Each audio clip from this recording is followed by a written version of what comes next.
ಖನಿಜ ಸಂಪನ್ಮೂಲಗಳು. ಓಕೆ, ಇನ್ನೂ 1 ಅವರ್ ಇದೆ, ಕೂಡ್ಬೋದಾ? ಓಕೆ, ಅಲ್ಲಿ ಸರ್ ನಿಂತಿದ್ದಾರೆ, ನೀವು ಅಲ್ಲಂದ್ರೂ ಬಿಡಲ್ಲ ನಿಮಗಲ್ಲಿ ನನಗೂ ಬಿಡಲ್ಲ ಅವರು. 5 ಗಂಟೆ ಅಂದರೆ 5 ಗಂಟೆ ಅಂತ ಹೇಳಿದ್ದಾರೆ ಅವರು. ಯಾವುದೇ ಕಾರಣಕ್ಕೂ ನೀವು ಹೋಗಂಗಿಲ್ಲ ಅಂತ ಆಲ್ರೆಡಿ ನನಗೆ ಅಮೌಂಟ್ ಕೊಟ್ಬಿಟ್ಟಿದ್ದಾರೆ ಅವ್ರೀಗ.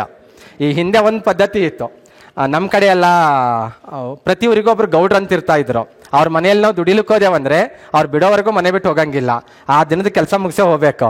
ಈಗ ಸರ್ ಹಾಗೆ ನಿಂತಿದ್ದಾರೆ ಅನ್ನಿಸ್ತಾ ಇದೆ ಯಾಕೋ ನೋಡಿದ್ರೆ 5 ಗಂಟೆವರೆಗೆ ಹೆಂಗೆ ಹೋಗ್ತಾರೆ ತಪ್ಪಿಸ್ಕೊಂಡೆ ಅಂತ. ಓಕೆ, ಖನಿಜ ಸಂಪನ್ಮೂಲಗಳಂತ ಬಂದರೆ ಭಾಳ ದೊಡ್ಡ ಟಾಪಿಕ್ ಇಲ್ಲ. ಆ್ಯಕ್ಚುಲಿ ಕರ್ನಾಟಕದಲ್ಲಿ ಭಾಳ ಖನಿಜ ಸಂಪನ್ಮೂಲಗಳು ಕೂಡ ಸಿಗೋದಿಲ್ಲ. ಫ್ರ್ಯಾಂಕಾಗಿ ಹೇಳಬೇಕಂದ್ರೆ ಜಾಸ್ತಿ ನಮಗೆ ಸಿಗೋದು ಯಾವ್ದು ಗೊತ್ತಾ? ಐರನ್ ಓರ್ ಚೆನ್ನಾಗಿ ಸಿಗುತ್ತೆ, ಬಿಟ್ಟರೆ ಗೋಲ್ಡ್ ಒಂದು ಸಿಗುತ್ತೆ ಅಷ್ಟೇ. ಉಳಿದಿದ್ದು ಯಾವುದು ದೊಡ್ಡ ಪ್ರಮಾಣದಲ್ಲಿ ಇಲ್ಲ ನಮ್ಮ ಸ್ಟೇಟಲ್ಲಿ ಬಂದಾಗ. ಹಾಗಾಗಿ ಈ ಟಾಪಿಕನ್ನು ಕೂಡ ನೀವು ಒಂದೇ ಮ್ಯಾಪಲ್ಲಿ ಕ್ಲಿಯರ್ ಮಾಡ್ಕೋಬೋದು, ಕರ್ನಾಟಕದ ಖನಿಜ ಸಂಪನ್ಮೂಲ. ಮತ್ತು ಗೊತ್ತಿರಲಿ, ಖನಿಜ ಸಂಪನ್ಮೂಲಗಳು ಕೈಗಾರಿಕೆಗೆ ಲಿಂಕ್ ಆಗ್ತಾ ಹೋಗುತ್ತೆ. ಈಗ ಎಲ್ಲೋ ಒಂದು ಕಡೆ ಐರನ್ ಓರ್ ಕಬ್ಬಿಣದಾದ್ರೆ ಸಿಗ್ತಾ ಇದೆ ಅಂದರೆ ಅದ್ರ ನಿಯರ್ ಬೈ ಎಲ್ಲೋ ಒಂದು ಕಡೆಗೆ ಸ್ಟೀಲ್ ಪ್ಲ್ಯಾಂಟ್ ಇರುತ್ತೆ ಅಂತ ಅರ್ಥ. ಉಕ್ಕನ್ನು ತಯಾರಿಸುವಂಥ ಯಾವುದೋ ಒಂದು ಕಂಪ್ನಿ ಇರುತ್ತೆ ಅಂತ ರಫ್ ಆಗಿ ನಿಮಗೆ ಐಡಿಯಾ ಇರಬೇಕು. ಎಲ್ಲೋ ಒಂದು ಕಡೆಗೆ ಲೈಮ್ ಸ್ಟೋನ್ ಸಿಗ್ತಾ ಇದೆ, ಸುಣ್ಣದ ಕಲ್ಲು ಸಿಗ್ತಾ ಇದೆ ಅಂದರೆ ಅಲ್ಲೆಲ್ಲೋ ನಿಯರ್ ಬೈ ಸಿಮೆಂಟ್ ಫ್ಯಾಕ್ಟ್ರಿಗಳು ಇರ್ತಾವೆ ಅನ್ನೋದು ನಿಮಗೆ ಐಡಿಯಾ ಇರಬೇಕು. ಯಾವಾಗಲೂ ಕೈಗಾರಿಕೆ ಕಾರ್ಖಾನೆಗಳು ಅದಕ್ಕೆ ಬೇಸಿಕ್ ಸೋರ್ಸ್ ಏನು ಬೇಕಲ್ಲ, ಆ ಸೋರ್ಸ್ ಇರುವ ಏರಿಯಾದಲ್ಲೇ ಕಾರ್ಖಾನೆಗಳಿರ್ತವೆ. ಒಂದು ಕಡೆ ಅದ್ರ ಸಿಗುತ್ತೆ, ಇನ್ನೊಂದು ಕಡೆ ನಾವು ಕಾರ್ಖಾನೆ ಮಾಡಿದ್ರೆ ಅಲ್ಲಿಂದ ಅಲ್ಲಿಗೆ ತೆಗೆದುಕೊಂಡು ಹೋಗೋದು ಕಷ್ಟ ಆಗಿಬಿಡುತ್ತೆ. ಹಾಗಾಗಿ ನೀವೇನು ಮಾಡಬೇಕಂದ್ರೆ ಖನಿಜ ಸಂಪನ್ಮೂಲ ಟಾಪಿಕ್ ಓದೋಂಥ ಸಮಯದಲ್ಲಿ ಕಬ್ಬಿಣದ ಅದಿರು ಎಲ್ಲಿ ಸಿಗುತ್ತಲ್ವ ಅದ್ರ ನಿಯರ್ ಬೈಯಲ್ಲೇ ಕಂಪ್ನಿಗಳಿರ್ತಾವೆ ಅನ್ನೋದು ನೆನ್ಪಿಟ್ಕೋಬೇಕು. ಎಲ್ಲೋ ಒಂದು ಕಡೆಗೆ ಯಾವುದೋ ಒಂದು ಅದಿರು ಸಿಗುತ್ತೆ ಅಂದರೆ ಅದಕ್ಕೆ ರಿಲೇಟೆಡ್ ಆಗಿರುವಂಥ ಫ್ಯಾಕ್ಟ್ರಿ ಅಲ್ಲಿ ಇರುತ್ತೆ ಅಂತ ನೀವು ಅರ್ಥ ಮಾಡ್ಕೊಂಡಿರ್ಬೇಕು. ಯಾವಾಗಲೂ ಫ್ಯಾಕ್ಟ್ರಿಗಳು ದೂರ ಏರಿಯಾದಲ್ಲಿ ಇರೋದಿಲ್ಲ, ಅಲ್ಲಲ್ಲೇ ನಿಯರ್ ಬೈ ಏರಿಯಾದಲ್ಲೇ ಇರುತ್ತೆ. ಯಾಕಂದರೆ ಅದಕ್ಕೆ ಪ್ರಿನ್ಸಿಪಲ್ ರಾ ಮೆಟೀರಿಯಲ್ ಇರೋದು ಎಲ್ಲಿರುತ್ತೋ ಆ ಏರಿಯಾದಲ್ಲೇ ಕಾರ್ಖಾನೆಗಳಿರ್ತವೆ. ಬಿಕಾಸ್ ಸಕ್ಸಸ್ ಆಗಬೇಕಾದ್ರೆ ಅದು ಅನಿವಾರ್ಯ. ಐರನ್ ಓರ್ ಬರೋಣ. ಕಬ್ಬಿಣದ ಅದಿರು ಎಲ್ಲಿ ಸಿಗುತ್ತೆ? ಕಬ್ಬಿಣದ ಅದಿರು ನಮ್ಮ ಸ್ಟೇಟಲ್ಲಿ ಬಂದಾಗ ರಫ್ಲಿ ಏರಿಯಾ ಐಡೆಂಟಿಫೈ ಮಾಡ್ಬೋದಾ? ಯಾವ ಏರಿಯಾದಲ್ಲಿ ಸಿಗ್ಬೋದು? ಬಳ್ಳಾರಿ ಕೇಳಿರಾ? ಬಳ್ಳಾರಿ ಏರಿಯಾದಲ್ಲಿ ಸಿಗುತ್ತೆ, ಬಳ್ಳಾರಿ ಹೊಸಪೇಟೆ ಏರಿಯಾದಲ್ಲಿ ಸಿಗುತ್ತೆ. ಬಿಟ್ಟರೆ ಕುದುರೆಮುಖ ಕೆಮ್ಮನಗುಂಡಿ ಏರಿಯಾ ಕೇಳಿದ್ರಾ? Okay, Chikkamagaluru district. ಈ 2 ಏರಿಯಾದಲ್ಲಿ ಕಬ್ಬಿಣದ ಅದಿರು ಇರುತ್ತೆ. ಆ 2 ಏರಿಯಾದಲ್ಲಿ ಕಬ್ಬಿಣದ ಅದಿರು ಸಿಗ್ತಾ ಇದೆ ಅಂದರೆ ಮೋಸ್ಟ್ಲಿ ಅಲ್ಲೇ ಅಕ್ಕಪಕ್ಕದಲ್ಲಿ ಎಲ್ಲೋ ನಿಮಗೆ ಉಕ್ಕಿನ ಯಾವುದೋ ಒಂದು ಕಂಪನಿನೋ ಕಾರ್ಖಾನೆನೋ ಅಲ್ಲಿ ಇರುತ್ತೆ ಅಂತ ನಾವು ರಫ್ ಆಗಿ ಗೆಸ್ ಮಾಡ್ಬೋದು. ಸ್ಪೆಷಲಿ ನಿಮಗೆ ಗೊತ್ತಿದೆ ಹೆಮಟೈಟ್, ಮೆಗ್ನಟೈಟ್ ಅಂತ ಈ ರೀತಿ ಕಬ್ಬಿಣದ ಅದಿರುಗಳಲ್ಲಿ ನಾವು ಬೈಫರ್ಗೇಷನ್ ಮಾಡ್ತಾ ಹೋಗ್ತೇವೆ. ನಮ್ಮ ಸ್ಟೇಟಲ್ಲಿ ಜಾಸ್ತಿ ಸಿಗೋದು ಮೆಗ್ನಟೈಟ್. ಈ ರೀತಿ ಅದಿರು ಅಂದರೆ ಕಬ್ಬಿಣದ ಅದಿರುಗಳಲ್ಲೇ ಬೈಫರ್ಗೇಷನ್ ಮಾಡ್ತಾ ಹೋಗ್ತೇವೆ. ಸಾಕಷ್ಟು ಬೇರೆ ಬೇರೆ ವೆರೈಟಿ ಇದೆ.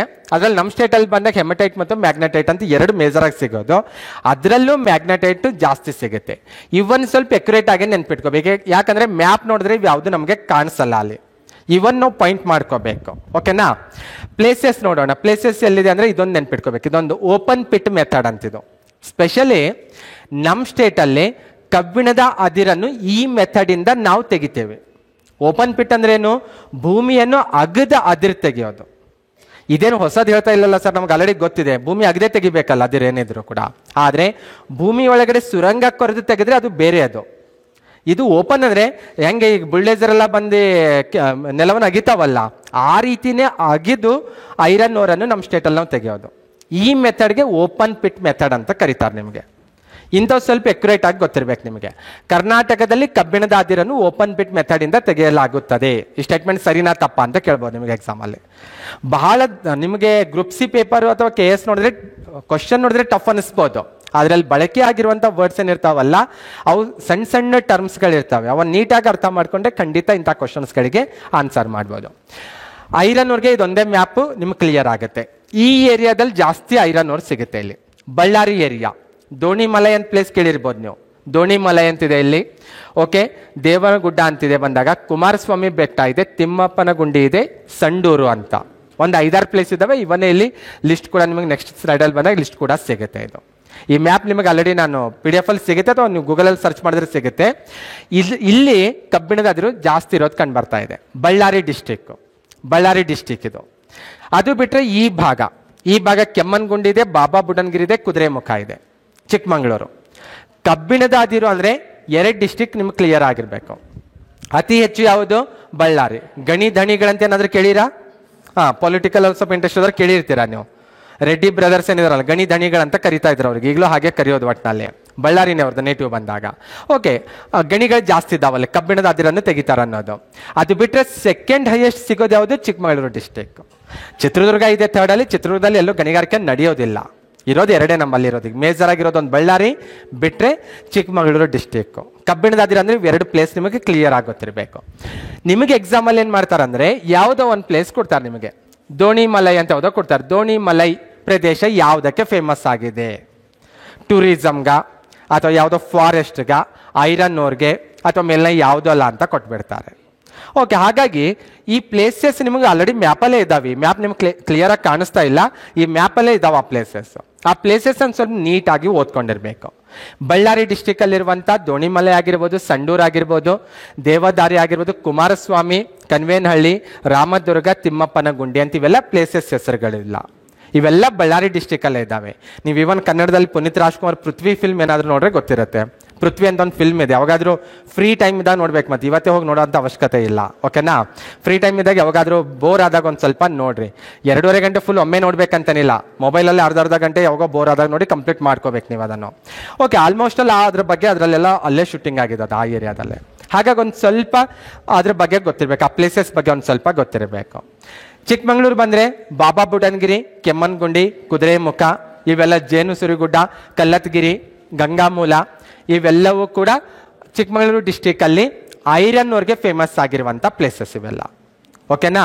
ಇವು ಆಲ್ರೆಡಿ ಮ್ಯಾಪಲ್ಲೇ ಇದ್ದಾವೆ. ನೀವು ಮ್ಯಾಪಲ್ಲಿ ನೋಡಿದ್ರೆ ಮ್ಯಾಪಲ್ಲೇ ಸಿಗ್ತವೆ. ಓಕೆನಾ? ಮ್ಯಾಪಲ್ಲೇ ಒಂದು ಸ್ವಲ್ಪ ಹೈಲೈಟ್ ಮಾಡ್ಕೋಬೇಕು, ಅಲ್ಲೇ ಕ್ಲಿಯರ್ ಮಾಡ್ಕೋಬೇಕು.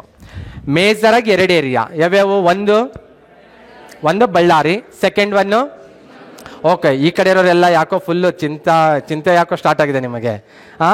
ನಾನು ಹೇಳೋದೇನಾದರೂ ನಿಮ್ಮ ತಲೆಯಿಂದ ಹೋಗ್ತಾ ಇದ್ದೇನೆ, ಮೇಲ್ಗಡೆಯಿಂದನೇ ಹೋಗ್ತಾ ಇದೆ ಅಂತ ಡೌಟ್ ಬರ್ತಾ ಇದೆ ನನಗೆ. ಯಾಕೋ ಮೇಲ್ಗಡೆಯಿಂದ ಹೋಗ್ತಾ ಇದೆ, ಹೌದಾ? ಎಸ್, ಅವ್ರು ನಿಜವಾಗ್ಲೂ ಪ್ರಾಂಪ್ಟಾಗಿ ಒಪ್ಕೊಂಡಿದ್ದಾರೆ ಅವ್ರೀಗ. ಓಕೆ, ಈ ಕಡೆ ಇರೋರಿಗೆ ಏನಾದರೂ ಪರವಾಗಿಲ್ಲ, ಒಂದು ಲೆವೆಲ್ ಟಚ್ ಆಗ್ತಾ ಇದ್ದೇನಾ? ಫುಲ್ ಮೇಲ್ಗಡೆನೇ ಹಾರೋಗ್ತಾ ಇದ್ದೇನಾ? ಓಕೆ, ನಿಮಗೆ ನನಗೆ ಅನಿವಾರ್ಯ 3 ಅವರ್ಸಲ್ಲಿ ಕಂಪ್ಲೀಟ್ ಮಾಡಲೇಬೇಕು. ನಾನು ಮಾಡೇ ಹೋಗ್ತೀನಿ, ಅದು ಏನಾದರೂ ಆಗಲಿ ಒಟ್ಟಿನಲ್ಲಿ. ನೀವೇನು ಮಾಡಬೇಕು, ನಾಳೆ ನಾಡಿದೊಟ್ಟು ಸಂಡೇ ಒಳಗಡೆ 9th ಕ್ಲಾಸ್ ಜಿಯೋಗ್ರಫಿ ಬುಕ್ ಓದಲೇಬೇಕು. ನೀವು ಓದ್ರೆ ಇವತ್ತು 3 ಗಂಟೆಗೆ ನೀವು ಇಲ್ಲೇನು ಸ್ಪೆಂಡ್ ಮಾಡಿರಲ್ಲ, ಅದು ನಿಮ್ಗೆ ಏನಾದರೂ ಯುಟಿಲೈಸ್ ಆಗುತ್ತೆ. ಇಲ್ಲಾಂದರೆ ಅದು ಏನೂ ಯೂಸ್ ಆಗಲ್ಲ, ಸುಮ್ಮನೆ ಅದು ವೇಸ್ಟ್ ಆಗಿಬಿಡುತ್ತೆ. ಹಾಗಾಗಿ ಅದೊಂದು ಸ್ವಲ್ಪ ಕೆಲಸ ಮಾಡಬೇಕು. ಕ್ಲಿಯರ್ ಆಗುತ್ತಾ? ಓಕೆ, 2 ಪ್ಲೇಸ್ ಹೇಳಿದ್ರಿ. ಈಗ ಒಂದು ಪ್ಲೇಸ್ ಯಾವ್ದು ಹೇಳಿದ್ರಿ? ಬಳ್ಳಾರಿ ಹೇಳಿದ್ರಿ. ಬಳ್ಳಾರಿಯಲ್ಲಿ ಐರನ್ ಓರ್ ಜಾಸ್ತಿ ಸಿಗುತ್ತೆ, ಇಡೀ ಸ್ಟೇಟಲ್ಲಿ ಹೈಯೆಸ್ಟ್ ಸಿಗೋದು. ಹಾಗಾಗಿ ಜಿಂದಾಲ್ ಕೇಳಿರಾ? Jindal Vijayanagara iron and steel company ಕೇಳಿರಾ? ಓಕೆ, ಅದು ಇರೋದೆಲ್ಲಿ? ತೋರಣಗಲ್ಲಲ್ಲಿ. ತೋರಣಗಲ್ ಪ್ಲೇಸ್ ನೇಮ್ ಅದು, ತೋರಣಗಲ್ ಅಂತ.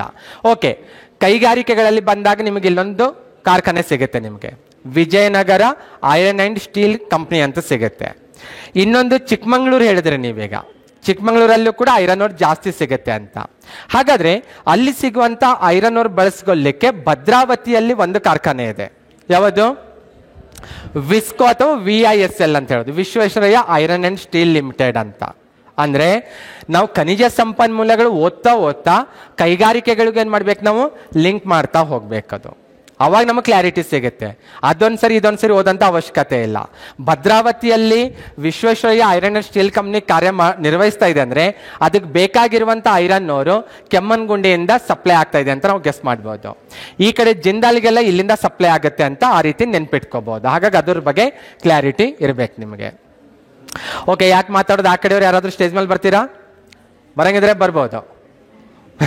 ಯಾರಾದರೂ ನಿಮ್ಮ ಹಿಂದಿನವ್ರಿಗೆ ಕಳಿಸ್ಬೋದಮ್ಮ? ಅವರಿಗೆ, ನಿಮ್ಮ ಹಿಂದಿನವರಿಗೆ ಬರ್ಬೋದಾ ಸ್ಟೇಜ್ ಮೇಲೆ? ಏನಾದರೂ ನೀವೇ ಬರ್ಬೋದಾ? ಇಲ್ಲ. ಓಕೆ, ಇನ್ನೊಂದು ಗೊತ್ತಿರಬೇಕು, ಕುದುರೆಮುಖ ಒಂದು ಸ್ವಲ್ಪ ನೆನ್ಪಿಟ್ಕೋಬೇಕು. ಯಾಕೆ ಕುದುರೆಮುಖ ನೆನ್ಪಿಟ್ಕೋಬೇಕು? ಕುದುರೆಮುಖ ನ್ಯಾಷನಲ್ ಪಾರ್ಕ್ ಇದೆ, ಹೌದು. ಅದ್ರ ಜೊತೆ ಕುದುರೆಮುಖದಲ್ಲಿ ಹಿಂದೆ ಗಣಿಗಾರಿಕೆ ನಡೀತಾ ಇತ್ತಲ್ಲಿ. ಆದರೆ ಆ ಗಣಿಗಾರಿಕೆಯಿಂದ ವೆಸ್ಟರ್ನ್ ಘಾಟ್ಸ್ಗೆ ಧಕ್ಕೆ ಆಗ್ತದೆ ಅಂತ ಬಹಳಷ್ಟು ಹೋರಾಟ ನಡೀತೆ ಅಲ್ಲಿ. ಆ ಹೋರಾಟ ಆದಮೇಲೆ ಅಲ್ಲಿ ನಡೀತಾ ಇರುವಂತಹ ಗಣಿಗಾರಿಕೆ ಸ್ಟಾಪ್ ಆಗಿದೆ. ಹಾಗಾಗಿ ಕುದುರೆಮುಖ ಒಂದು ಸ್ವಲ್ಪ ಇಂಪಾರ್ಟೆಂಟ್ ಆಗುತ್ತೆ. ನೆಕ್ಸ್ಟ್ ಮ್ಯಾಗ್ನೀಸ್ ಅಂತ. ಮ್ಯಾಗ್ನೀಸ್ ಆದ್ರೆ 2 ಪ್ಲೇಸಲ್ಲಿ ಸಿಗೋದು, ಅದು ಕೂಡ ಸಂಡೂರು ಮತ್ತು ರಾಮದುರ್ಗ ಅಂತ. ಭಾಳ ದೊಡ್ಡ ಪ್ರಮಾಣ ಏನಿಲ್ಲ, ಅದು ಕೂಡ ಬಳ್ಳಾರಿ ಡಿಸ್ಟಿಕಲ್ಲಿ ಜಾಸ್ತಿ ಸಿಗೋದು. ಕಬ್ಬಿಣದ ಅದಿರು ಜಾಸ್ತಿ ಸಿಗೋದೆಲ್ಲಿ? ಬಳ್ಳಾರಿ. ಮ್ಯಾಂಗ್ನೀಸ್ ಕೂಡ ಜಾಸ್ತಿ ಸಿಗೋದೆಲ್ಲಿ? ಬಳ್ಳಾರಿಯಲ್ಲೇ ಸಿಗೋದು. ಅದು ಸ್ಪೆಷಲಿ ಸಂಡೂರು ಜಾಸ್ತಿ ಸಿಗೋದು. ಅದ್ರ ಜೊತೆ ರಾಮದುರ್ಗ ಅಂತ ಬಳ್ಳಾರಿ ಡಿಸ್ಟಿಕಲ್ಲಿರುವಂಥ ಇನ್ನೊಂದು ಪ್ಲೇಸು. ಓಕೆ, ಜಾಸ್ತಿ ಏನು ಪ್ಲೇಸಸ್ ಇಲ್ಲ, ಇರೋದು ಎರಡೇ ಪ್ಲೇಸು. ಆಲ್ರೆಡಿ ಸಂಡೂರು ಕಬ್ಬಿಣ ಅದಿರಿಗೂ ಫೇಮಸ್ ಇದೆ, ಮ್ಯಾಂಗ್ನೀಸ್ ಅವ್ರಿಗೂ ಫೇಮಸ್ ಇದೆ. ಎಕ್ಸಾಮಲ್ಲಿ ಎರಡೂ ಕೇಳ್ಬೋದು ನಿಮಗೆ. ಯಾವ್ದು ಕೇಳಿದ್ರು ನಾವು ಸಂಡೂರು ಆಪ್ಷನ್ಸ್ ಇದ್ರೆ ಸಂಡೂರನ್ನು ಆಯ್ಕೆ ಮಾಡ್ಕೋಬಹುದು. ಕ್ಲಿಯರ್ ಆಗುತ್ತಾ? ಓಕೆ. ನೆಕ್ಸ್ಟ್ ತಾಮ್ರ. ತಾಮ್ರ ಬಂದರೆ ಎರಡೇ ಪ್ಲೇಸು. ತಾಮ್ರದ ಅದಿರು ನಮ್ಮ ಸ್ಟೇಟಲ್ಲಿ ಬಹಳ ದೊಡ್ಡ ಪ್ರಮಾಣದಲ್ಲಿ ಸಿಗೋದಿಲ್ಲ. ಎರಡೇ ಪ್ಲೇಸ್ ಇರೋದು. ಒಂದು ಚಿತ್ರದುರ್ಗದಲ್ಲಿದೆ, ಇಂಗಳದಾಳು ಅನ್ನುವಂಥ ಪ್ಲೇಸು. ಆ ಪ್ಲೇಸಸ್ ಹೆಸರು ಸ್ವಲ್ಪ ನೆನ್ಪಿಟ್ಕೋಬೇಕು. ನೀವು ಕಾಂಪಿಟೇಟಿವ್ ಎಕ್ಸಾಮ್ ರೆಡಿ ಆಗ್ತಾ ಇದ್ದೀರಂದ್ರೆ ಅಟ್ಲೀಸ್ಟ್ ನಿಮ್ಗೆ ಕರ್ನಾಟಕದ 100 ಪ್ಲೇಸಸ್ ಆದರೂ ಗೊತ್ತಿರ್ಬೇಕು ನಿಮಗೆ. 30 ಜಿಲ್ಲೆ ಗೊತ್ತಿದ್ದಾವ? 31 ಜಿಲ್ಲೆಗಳು, ಸ್ವಲ್ಪ ಒಂದು 20-30 ತಾಲೂಕುಗಳಾದ್ರೂ ಗೊತ್ತಿದ್ದಾವ? ಓಕೆ, ಅಲ್ಲಿಗೆ ಮುಗಿತೊಂದು 60 ಆಗಿಬಿಟ್ಟು ಇನ್ನೊಂದು 40 ಪ್ಲೇಸ್ ನೆನ್ಪಿಟ್ಕೋಬೇಕು. ಕುದುರೆಮುಖ ಓದ್ದೇವೆ, ನ್ಯಾಷನಲ್ ಪಾರ್ಕ್ಸ್ ಎಲ್ಲ ಓದೋರಿಗೆ ಗೊತ್ತಿರುತ್ತೆ, ವೈಲ್ಡ್ ಲೈಫ್ ಸೆಂಚುರಿ ಎಲ್ಲ ಓದೋರಿಗೆಲ್ಲ ಈಗ. ಓಕೆ, ಆ ರೀತಿ ಒಂದು ಸ್ವಲ್ಪ ನೆನ್ಪಿಟ್ಕೋಬೇಕು. ಎರಡೇ ಪ್ಲೇಸ್. ಒಂದು ಇಂಗಳದಾಳು ಅನ್ನುವಂಥ ಪ್ಲೇಸು ಚಿತ್ರದುರ್ಗದಲ್ಲಿ. ಓಕೆನಾ? ಚಿತ್ರದುರ್ಗದ ಡಿಸ್ಟಿಕಲ್ಲಿ ಇಂಗಳದಾಳು ಅನ್ನುವಂಥ ಪ್ಲೇಸಸ್ಸಲ್ಲಿ ತಾಮ್ರದ ಅದಿರು ಭಾಳ ದೊಡ್ಡ ಪ್ರಮಾಣ ಇಲ್ಲ, ಭಾಳ ಕಡಿಮೆ ಪ್ರಮಾಣದಲ್ಲಿದೆ. ಆದರೆ ಬಹಳಷ್ಟು ಬಾರಿ ಎಕ್ಸಾಮಲ್ಲಿ ಕ್ವಶನ್ ಬಂದಿದೆ ಅದು ಇಂಗಳದಾಳು ಯಾವುದಕ್ಕೆ ಫೇಮಸ್ ಆಗಿದೆ ಅಂತ. ಇನ್ನೊಂದು ಕಲ್ಯಾಡಿ ಅಂತ ಹಾಸನಲ್ಲಿ, ನಂಗೇನು ಗೊತ್ತಿಲ್ಲ, ನಿಮಗೆ ಗೊತ್ತಿರಬೇಕದು. ನಾವೆಲ್ಲ ಬುಕ್ಕಲ್ಲಿ ಓದಿರೋದಷ್ಟು ಆ ಪ್ಲೇಸಸ್ ಕಲ್ಯಾಡಿ ಅಂತ. ನೀವು ಹಾಸನದವ್ರು ಇರೋದ್ರಿಂದ ನಿಮಗೇನಾದ್ರು ಗೊತ್ತಿರ್ಬೋದು ಆ ಪ್ಲೇಸ್ ಎಲ್ಲಿದೆ ಅಂತ. ಇದ್ರೆ ಒಂದು ಸ್ವಲ್ಪ ಅದ್ರ ಬಗ್ಗೆ ಗುಣ ಮಾಡ್ಕೊಂಡಿರ್ಬೇಕು ನೀವು. ಇಡೀ ಸ್ಟೇಟಲ್ಲಿ ಇವೆರಡೇ ಪ್ಲೇಸು. ಇಡೀ ಕರ್ನಾಟಕದಲ್ಲಿ ತಾಮ್ರದ ಅದಿರು ಸಿಗೋದು ಇವೆರಡೇ ಪ್ಲೇಸು. ಓಕೆ, ಅಗೇನ್ ರೀಕಾಲ್ ಮಾಡ್ಕೊಳ್ಳೋಣ. ಕಬ್ಬಿಣದ ಅದಿರು ಸಿಗುವಂಥ ಪ್ಲೇಸಸ್ ಯಾವುದು? ಬಳ್ಳಾರಿ ಮತ್ತು Chikkamagaluru. Clear? Okay. Next manganese ಅವ್ರು ಬಂದರೆ ಸಂಡೂರು ಮತ್ತು ರಾಮದುರ್ಗ, ಅದು ಬಳ್ಳಾರಿ. ತಾಮ್ರ ಬಂದರೆ ಇಂಗಳದಾಳು ಮತ್ತು ಕಲ್ಯಾಡಿ ಅನ್ನುವಂಥ ಪ್ಲೇಸು. ಕ್ಲಿಯರ್ ಆಗುತ್ತಾ? ಓಕೆ. ಭಾಳ ದೊಡ್ಡ ಪ್ರಮಾಣದಲ್ಲಿ ಭಾಳ ದೊಡ್ಡದಾಗಿ ಏನು ಓದ್ಕೋಬೇಕಾಗಿಲ್ಲ. ಜಸ್ಟ್ ನೀವು ಪ್ಲೇಸಸ್ ಸ್ವಲ್ಪ ಯಾರಾದರೂ ಚೆನ್ನಾಗಿ ಓದ್ಕೊಳ್ಬೇಕನ್ನೋರು ನೀವು ಕಬ್ಬಿಣದಾದ್ರೂ ಬರೀ ಬಳ್ಳಾರಿ ಅಂತ ಓದ್ಕೊಂಡ್ರೆ ಸಾಕಾಗಲ್ಲ. ಅಲ್ಲಿ ದೋಣಿ ಮಲೈ ಏನೇನು ಪ್ಲೇಸಸ್ ಇದ್ದಾವಲ್ಲ ಅವೆಲ್ಲ ಪ್ಲೇಸಸ್ ನೆನ್ಪಿಟ್ಕೋಬೇಕು. ಪ್ರೀವಿಯಸ್ ಕ್ವಶನ್ ಪೇಪರ್ ಎಷ್ಟು ಜನ ಅಬ್ಸರ್ವ್ ಮಾಡಿರಿ? ಯಾರಾದರೂ ಪ್ರೀವಿಯಸ್ ಕ್ವಶನ್ ಪೇಪರ್ ಯಾರಾದರೂ ಅಬ್ಸರ್ವ್ ಮಾಡಿದ್ರೆ ಗೊತ್ತಿರುತ್ತೆ ನಿಮಗೆ. ಯಾವುದೇ ಎಕ್ಸಾಮ್ದಾಗಿರ್ಬೋದು, ಅದು ಸುಮಾರು ಕ್ವಶನ್ಸ್ ಇದ್ರ ಮೇಲೆಲ್ಲ ಕೇಳಿದ್ದಾರೆ ನಿಮಗೆ. ಹಾಗಾಗಿ ಒಂದು ಸ್ವಲ್ಪ ಅದ್ರ ಬಗ್ಗೆ ಗೊತ್ತಿರಬೇಕು. ಇನ್ನು ಲೈಮ್ ಸ್ಟೋನ್ ಅಂತ ಹೇಳೋದು ಸುಣ್ಣದ ಕಲ್ಲು ಅಂತ. ಸುಣ್ಣದ ಕಲ್ಲು ಜಾಸ್ತಿ ಎಲ್ಲಿ ಕಂಡು ಬರ್ತಾವ ಅಲ್ಲಿ ಸಿಮೆಂಟ್ ಫ್ಯಾಕ್ಟ್ರಿಗಳು ಇರ್ತಾವೆ. ಓಕೆನಾ? ಸಿಮೆಂಟ್ ತಯಾರಿಸ್ಬೇಕಾದ್ರೆ ಫಸ್ಟ್ ಸುಣ್ಣದ ಕಲ್ಲು ಇರಬೇಕಲ್ಲಿ. ಎಲ್ಲೋ ಹಾಸನಲ್ಲಿ ಸುಣ್ಣದ ಕಲ್ಲು ಕಂಡು ಬರುತ್ತೆ ಅಂತ ತಿಳ್ಕೊಂಡು ಫ್ಯಾಕ್ಟ್ರಿ ಒಯ್ದು ರಾಯಚೂರಲ್ಲಿ ಹಾಕಂಗಿಲ್ಲ ನಾವು. ಓಕೆನಾ? ಟ್ರಾನ್ಸ್ಪೋರ್ಟೇಷನ್ ಜಾಸ್ತಿ ಅದು ಖರ್ಚಾಗುತ್ತೆ. ಓಕೆ, ಲೈಮ್ ಸ್ಟೋನ್ ಎಲ್ಲಿ ಜಾಸ್ತಿ ಕಂಡು ಬರುತ್ತೋ ಅಲ್ಲಿ ಸಿಮೆಂಟ್ ಫ್ಯಾಕ್ಟ್ರಿಗಳು ಇರ್ತಾವೆ. ಇಡೀ ರಾಜ್ಯದಲ್ಲಿ ಅತಿ ಹೆಚ್ಚು ಲೈಮ್ ಸ್ಟೋನ್ ಕಂಡು ಬರೋದು ಕಲಬುರಗಿಯಲ್ಲಿ. ಅತಿ ಹೆಚ್ಚು ಸಿಮೆಂಟ್ ಫ್ಯಾಕ್ಟ್ರಿಗಳು ಕೂಡ ಕಂಡುಬರೋದಲ್ಲಿ ಕಲಬುರಗಿಯಲ್ಲಿ. ಓಕೆ, ಗುಲ್ಬರ್ಗ ಬಿಟ್ಟರೆ ನೆಕ್ಸ್ಟ್ ಬಾಗಲಕೋಟು, ತುಮಕೂರಲ್ಲಿ ಕೂಡ ಲೈಮ್ ಸ್ಟೋನ್ ಕಂಡು ಬರುತ್ತೆ. ಹಾಗಾಗಿ ಲೈಮ್ ಸ್ಟೋನ್ ಯಾವುದಕ್ಕೆ ಲಿಂಕ್ ಆಗ್ತಾ ಹೋಗುತ್ತೆ? ಇದು ಸಿಮೆಂಟ್ ಪ್ಲಾಂಟ್ಗಳಿಗೆ ಲಿಂಕ್ ಆಗ್ತಾ ಹೋಗುತ್ತೆ. ಐರನ್ ಅವರು ಸ್ಟೀಲ್ ಪ್ಲಾಂಟ್ಗಳಿಗೆ ರಿಲೇಟೆಡ್ ಆಗುತ್ತೆ. ಮ್ಯಾಂಗ್ನೀಸ್ಗೆ ಏನು ಜಾಸ್ತಿ ಏನಿಲ್ಲ, ಅದು ಕೂಡ ಕಬ್ಬಿಣದಲ್ಲೇ ಬಳಸ್ತಾ ಹೋಗ್ತಾರೆ, ಉಕ್ಕಿನಲ್ಲೇ ಬಳಸೋದು ಅದು ಕೂಡ ಮ್ಯಾಂಗ್ನೀಸ್ ಕೂಡ. ತಾಮ್ರಕ್ಕೆ ಎರಡೇ ಪ್ಲೇಸ್ ಹೇಳಿದ್ದು ನಾನು, ಒಂದು ಇಂಗಳದಾಳು, ಇನ್ನೊಂದು ಕಲ್ಯಾಡಿ ಅನ್ನುವಂಥ ಪ್ಲೇಸು. ಲೈಮ್ ಸ್ಟೋನ್ ಜಾಸ್ತಿ ಕಂಡು ಬರೋದಲ್ಲಿ ಕಲಬುರಗಿಯಲ್ಲಿ, ಕಲಬುರಗಿ ಬಿಟ್ಟರೆ ಬಾಗಲಕೋಟೆ, ತುಮಕೂರಲ್ಲಿ. ಲೈಮ್ ಸ್ಟೋನ್ ಎಲ್ಲಿ ಜಾಸ್ತಿ ಕಂಡು ಬರುತ್ತೋ ಅಲ್ಲಿ ಸಿಮೆಂಟ್ ಪ್ಲಾಂಟ್ಗಳು ಇರ್ತಾವೆ, ಸಿಮೆಂಟ್ ಫ್ಯಾಕ್ಟ್ರಿಗಳು ಇರ್ತಾವೆ ಅನ್ನೋದು ಗೊತ್ತಿರಬೇಕು ನಮಗೆ. ಈ ಬೇಸ್ ಮೇಲೆ ನೀವೇ ಏನು ಮಾಡಬೇಕು, ಒಂದೇ ಮ್ಯಾಪಲ್ಲಿ ಖನಿಜ ಸಂಪನ್ಮೂಲಗಳು ಮತ್ತು ಕಾರ್ಖಾನೆಗಳು ಎರಡೂ ಕೂಡ ಒಂದೇ ಮ್ಯಾಪಲ್ಲಿ ನೀವು ಕ್ಲಿಯರ್ ಮಾಡ್ಕೊಂಡಿರ್ಬೇಕು.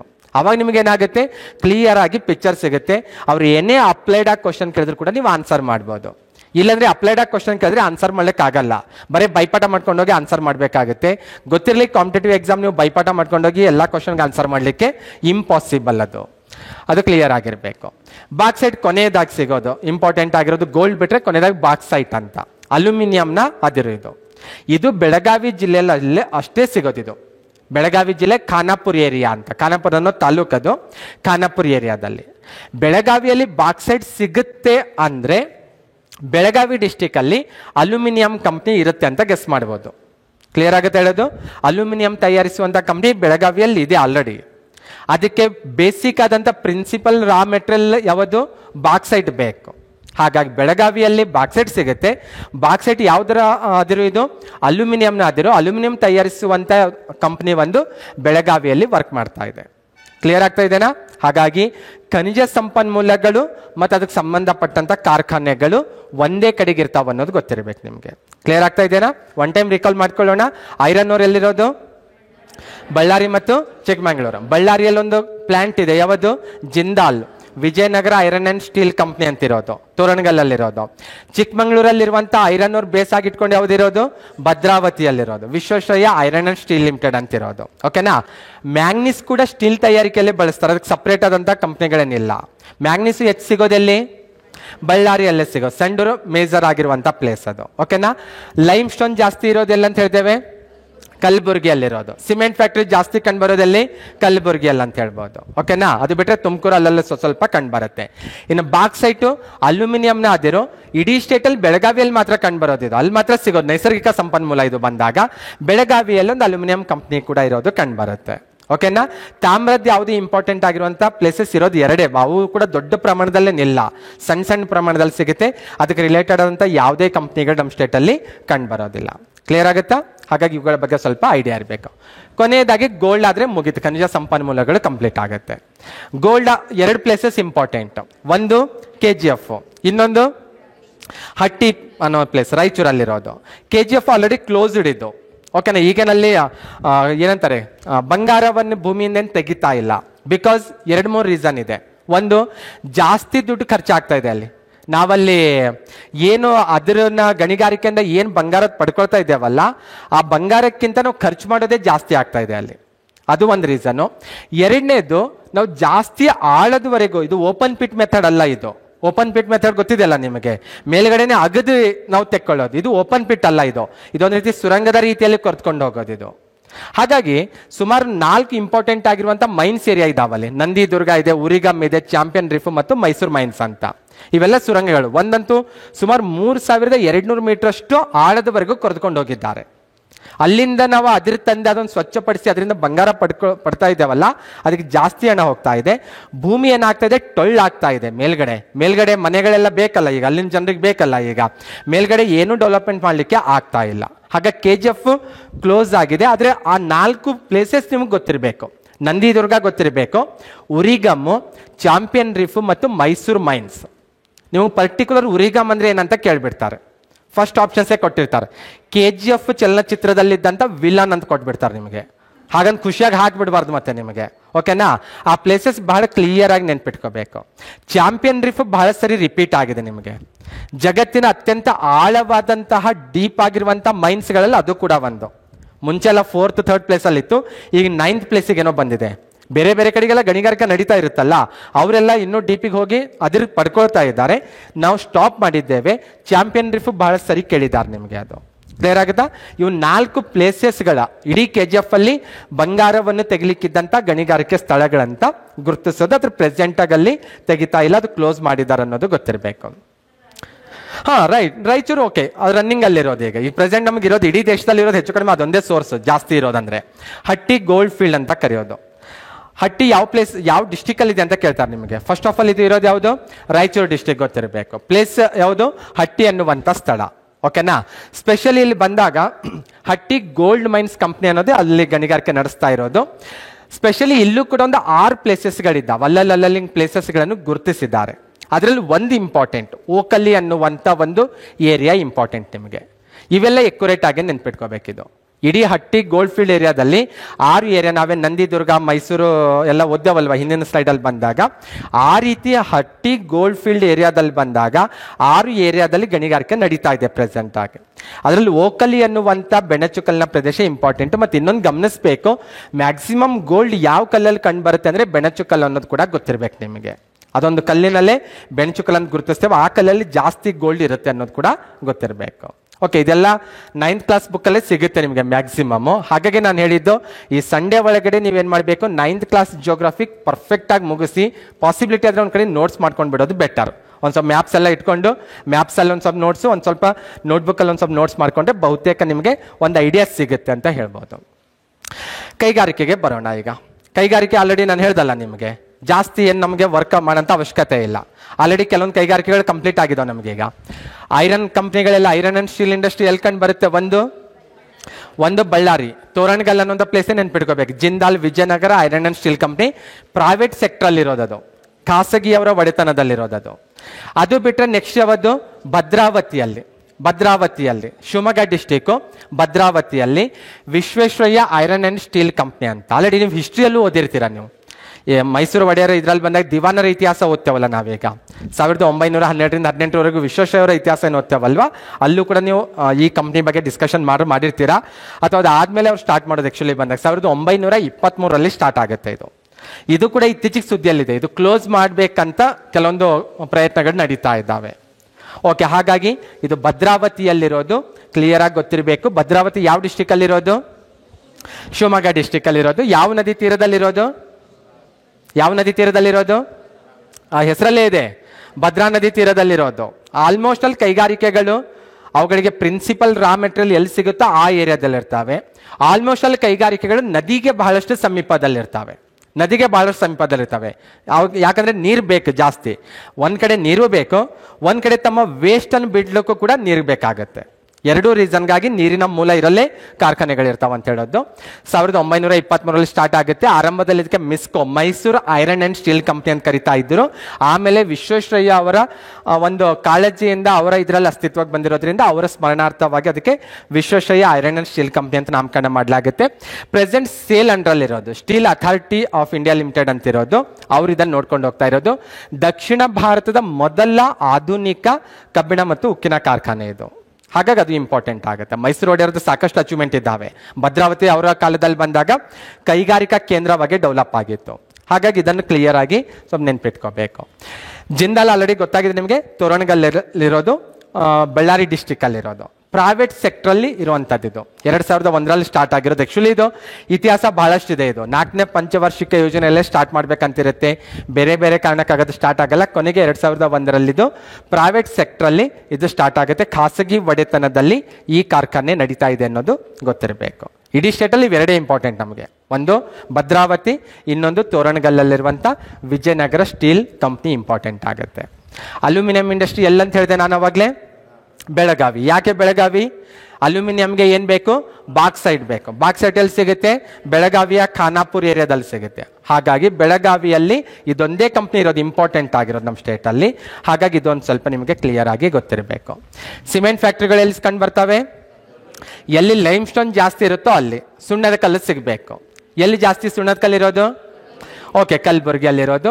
ಆದರೆ ಫಸ್ಟ್ ಆಲ್ರೆಡಿ ನಿಮ್ಗೆ ಗೊತ್ತಿರುತ್ತೆ, ಇಷ್ಟಲ್ಲಿ ಓದಿರ್ತೀರಾ, ಇದು ಭದ್ರಾವತಿಯಲ್ಲಿ ಫಸ್ಟ್ ಸಿಮೆಂಟ್ ಫ್ಯಾಕ್ಟ್ರಿ ಸ್ಟಾರ್ಟ್ ಆಗಿದ್ದು ಮೈಸೂರು ಒಡೆಯರ ಕಾಲದಲ್ಲಿ. 1939ರಲ್ಲಿ ಫಸ್ಟ್ ಸಿಮೆಂಟ್ ಫ್ಯಾಕ್ಟ್ರಿ ಎಸ್ಟಾಬ್ಲಿಷ್ಡ್ ಎಟ್ ಭದ್ರಾವತಿಯಲ್ಲಿ ಸ್ಟಾರ್ಟ್ ಆಗಿರುತ್ತೆ. ಇದು ಕಾಮನ್ ಹಿಸ್ಟ್ರಿಯಲ್ಲಿ ಬಂದಿರುತ್ತೆ.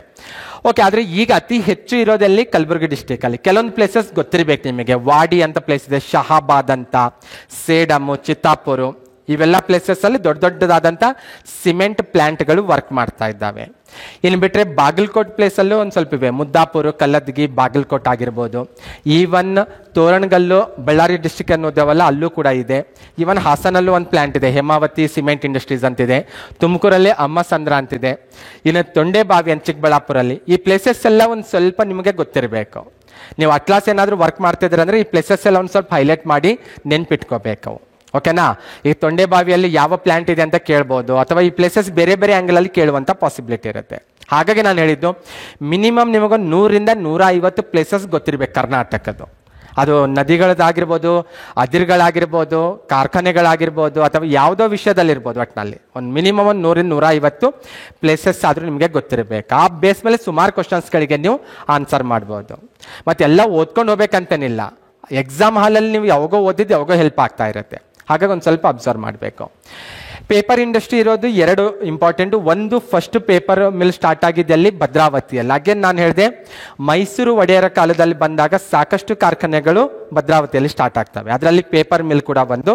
ಪ್ರೆಸೆಂಟ್ ನಿಮ್ಗೆ ಇನ್ನೊಂದು ಇಂಪಾರ್ಟೆಂಟ್ ಯಾವುದಂದ್ರೆ ದಾಂಡೇಲಿ ಕೇಳಿರ್ಬೋದು ಹೆಸರು. ಕೇಳಿರೋ ದಾಂಡೇಲಿ ಯಾವ ಡಿಸ್ಟಿಕಲ್ಲಿರೋದು?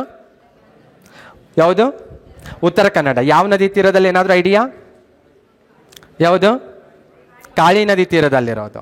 ಓಕೆ, ಆಲ್ರೆಡಿ ನಾನು ಹೇಳಿದೆ ನಿಮಗೆ, ಆಲ್ಮೋಸ್ಟ್ ಅಲ್ಲಿ ಕಾರ್ಖಾನೆಗಳು ಮ್ಯಾಕ್ಸಿಮಮ್ ನಿಮಗೆ ನದಿ ತೀರದಲ್ಲೇ ಸಿಗ್ತಾವೆ ನಿಮಗೆ.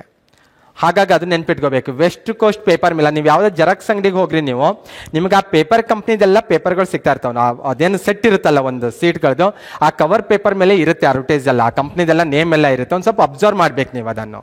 ಓಕೆನಾ. ವೆಸ್ಟ್ ಕೋಸ್ಟ್ ಪೇಪರ್ ಮಿಲ್ ಎಲ್ಲಿದೆ ಅಂತಲೇ ಕೇಳ್ತಾರೆ ಡೈರೆಕ್ಟಾಗಿ ನಿಮಗೆ. ದಾಂಡೇಲಿ ಇರೋದು ಉತ್ತರ ಕನ್ನಡ ಡಿಸ್ಟಿಕಲ್ಲಿ. ಓಕೆ, ಅಲ್ಲೇ ಯಾಕೆ ಅದನ್ನು ಸ್ಟಾರ್ಟ್ ಮಾಡಿದ್ರೆ ಅನ್ನೋದು ರೀಸನ್ ಕೇಳ್ಬೋದು. ಒಂದು ಪೇಪರ್ಗೆ ರಾ ಮೆಟೀರಿಯಲ್ ಅಂದರೆ ಯಾವುದು, ಪೇಪರ್ ಕಂಪ್ನಿಗಳಿಗೆಲ್ಲ ಮರದ ಉತ್ಪನ್ನಗಳೇ, ತಿರುಳುಗಳೇ ಅದಕ್ಕೆ ಜಾಸ್ತಿ ಬೇಸಿಕ್ ಆದಂಥ ರಾ ಮೆಟೀರಿಯಲ್, ಕಚ್ಚಾ ಸಾಮಗ್ರಿ. ಅದಕ್ಕೆ ದಾಂಡೇಲಿ ಗೊತ್ತು, ಆಲ್ಮೋಸ್ಟ್ ಅಲ್ಲಿ ವೆಸ್ಟರ್ನ್ ಘಾಟ್ಸ್ ಏರಿಯಾ ಅದು ಬಂದಾಗ, ಮತ್ತು ನದಿ ತೀರದಲ್ಲಿರುವಂಥ ಪ್ಲೇಸಸ್. ಹಾಗಾಗಿ ನೀರನ್ನು ಕೂಡ ಅವರು ಸಮೃದ್ಧವಾಗಿ ಬಳಸ್ಕೋಬೋದು, ವೇಸ್ಟೇಜ್ ಕೂಡ ನೀರಿಗೆ ಬಿಡ್ತಾ ಹೋಗ್ತಾರೆ. ಹಾಗಾಗಿ ಇವೆರಡು ಇಂಪಾರ್ಟೆಂಟ್. ಒಂದು ಆಲ್ರೆಡಿ ನೀವು ಕರ್ನಾಟಕ ಹಿಸ್ಟ್ರಿಯಲ್ಲಿ ಓದಿರ್ತೀರಿ, ಇದು ಜಿಯೋಗ್ರಫಿ ಅನ್ನೋದಕ್ಕಿಂತ ಕರ್ನಾಟಕ ಹಿಸ್ಟ್ರಿಯಲ್ಲಿ ಓದಿರ್ತೀರಿ ನೀವು, ಇದು ಮೈಸೂರು ಒಡೆಯರ್ ಇತಿಹಾಸದಲ್ಲಿ. ಇದು ಮಾತ್ರ ಸ್ವಲ್ಪ ಇಂಪಾರ್ಟೆಂಟ್ ಆಗುತ್ತೆ ಅಂತ ಹೇಳ್ಬೋದು. ಓಕೆ, ಅದ್ರ ಜೊತೆಗೆ ಟೆಕ್ಸ್ಟೈಲ್ ಇಂಡಸ್ಟ್ರಿ ಅಂತ ಬಂದಾಗ ಇದು ಕೂಡ ಅಷ್ಟೇ ಒಂದೆರಡು ಪ್ಲೇಸ್ ಗೊತ್ತಿರಬೇಕು. ಮೊದಲ ಕಾಟನ್ ಟೆಕ್ಸ್ಟೈಲ್ ಇಂಡಸ್ಟ್ರಿ ಸ್ಟಾರ್ಟ್ ಆಗಿದ್ದು ಗುಲ್ಬರ್ಗಾದಲ್ಲಿ ಮೊದಲಿಗೆ. ಅದು ಯಾವಾಗ 1880ನೇ ಇಸ್ವಿಯಲ್ಲೇ ಸ್ಟಾರ್ಟ್ ಆಗಿದ್ದು. ಪ್ರೆಸೆಂಟ್ ಅನ್ನೋದು ವರ್ಕ್ ಮಾಡ್ತಾ ಇಲ್ಲ. ಆದರೆ ಫಸ್ಟ್ ರಾಜ್ಯದ ಮೊದಲ ಹತ್ತಿ ಬಟ್ಟೆ ಕಾರ್ಖಾನೆ ಸ್ಟಾರ್ಟ್ ಆಗಿದ್ದು ಕಲಬುರಗಿಯಲ್ಲಿ ಅನ್ನೋದು ಗೊತ್ತಿರಬೇಕು. ರಾಜ್ಯದ ಮೊದಲುಗಳು ಯಾವಾಗಲೂ ನೀವು ನೆನ್ಪಿಟ್ಕೊಂಡಿರ್ಬೇಕು. ಅದೊಂದು ಸ್ವಲ್ಪ ಎವರ್ಗ್ರೀನ್ ಆಗಿ ಕೇಳ್ತಾ ಇರ್ತಾರೆ ಸ್ಟ್ರಾಟಜಿಕಲ್ ಬಂದಾಗ. ಬಿಟ್ಟರೆ ನಿಮಗೆ ದಾವಣಗೆರೆ ಸ್ವಲ್ಪ ಇಂಪಾರ್ಟೆಂಟ್ ಆಗುತ್ತೆ, ಆಲ್ರೆಡಿ ಗೊತ್ತಿದೆ ನಿಮಗೆ. ಕರ್ನಾಟಕದ ಮ್ಯಾಂಚೆಸ್ಟರ್ ಅಂತ ಕರಿತೇವೆ ಅದಕ್ಕೆ. ಮತ್ತು ಇನ್ನೊಂದು ಗೊತ್ತಿರುವ ಬೆಂಗಳೂರು ಗೊತ್ತಿರುತ್ತೆ ನಿಮಗೆ. ಬೆಂಗಳೂರೆಲ್ಲ ಒಂದು ರೀತಿ ಸಿದ್ಧ ಉಡುಪುಗಳೇನಿದ್ದಾವಲ್ವ ನಮಗೆ, ಆಲ್ಮೋಸ್ಟ್ ಅಲ್ಲಿ ಬೆಂಗಳೂರಲ್ಲೆಲ್ಲ ಸಾಕಷ್ಟು ರೆಡಿಮೇಡ್ ಬಟ್ಟೆಗಳನ್ನು ತಯಾರಿಸುವಂಥ ಕಾರ್ಖಾನೆಗಳನ್ನು ನೋಡ್ತಾ ಇದ್ದೇವೆ. ಹಾಗಾಗಿ ಸಿದ್ಧ ಉಡುಪುಗಳ ರಾಜಧಾನಿ ಅಂತ ಕೂಡ ಕರೀತಾರೆ ಬೆಂಗಳೂರಿಗೆ. ಇವೆಲ್ಲ ಕಾಮನ್ ಆಗಿ ಜಿ ಕೆದಲ್ಲೇ ನಾವು ಇವನ್ನೆಲ್ಲ ಗುರುತಿಸ್ತಾ ಹೋಗ್ಬೋದು.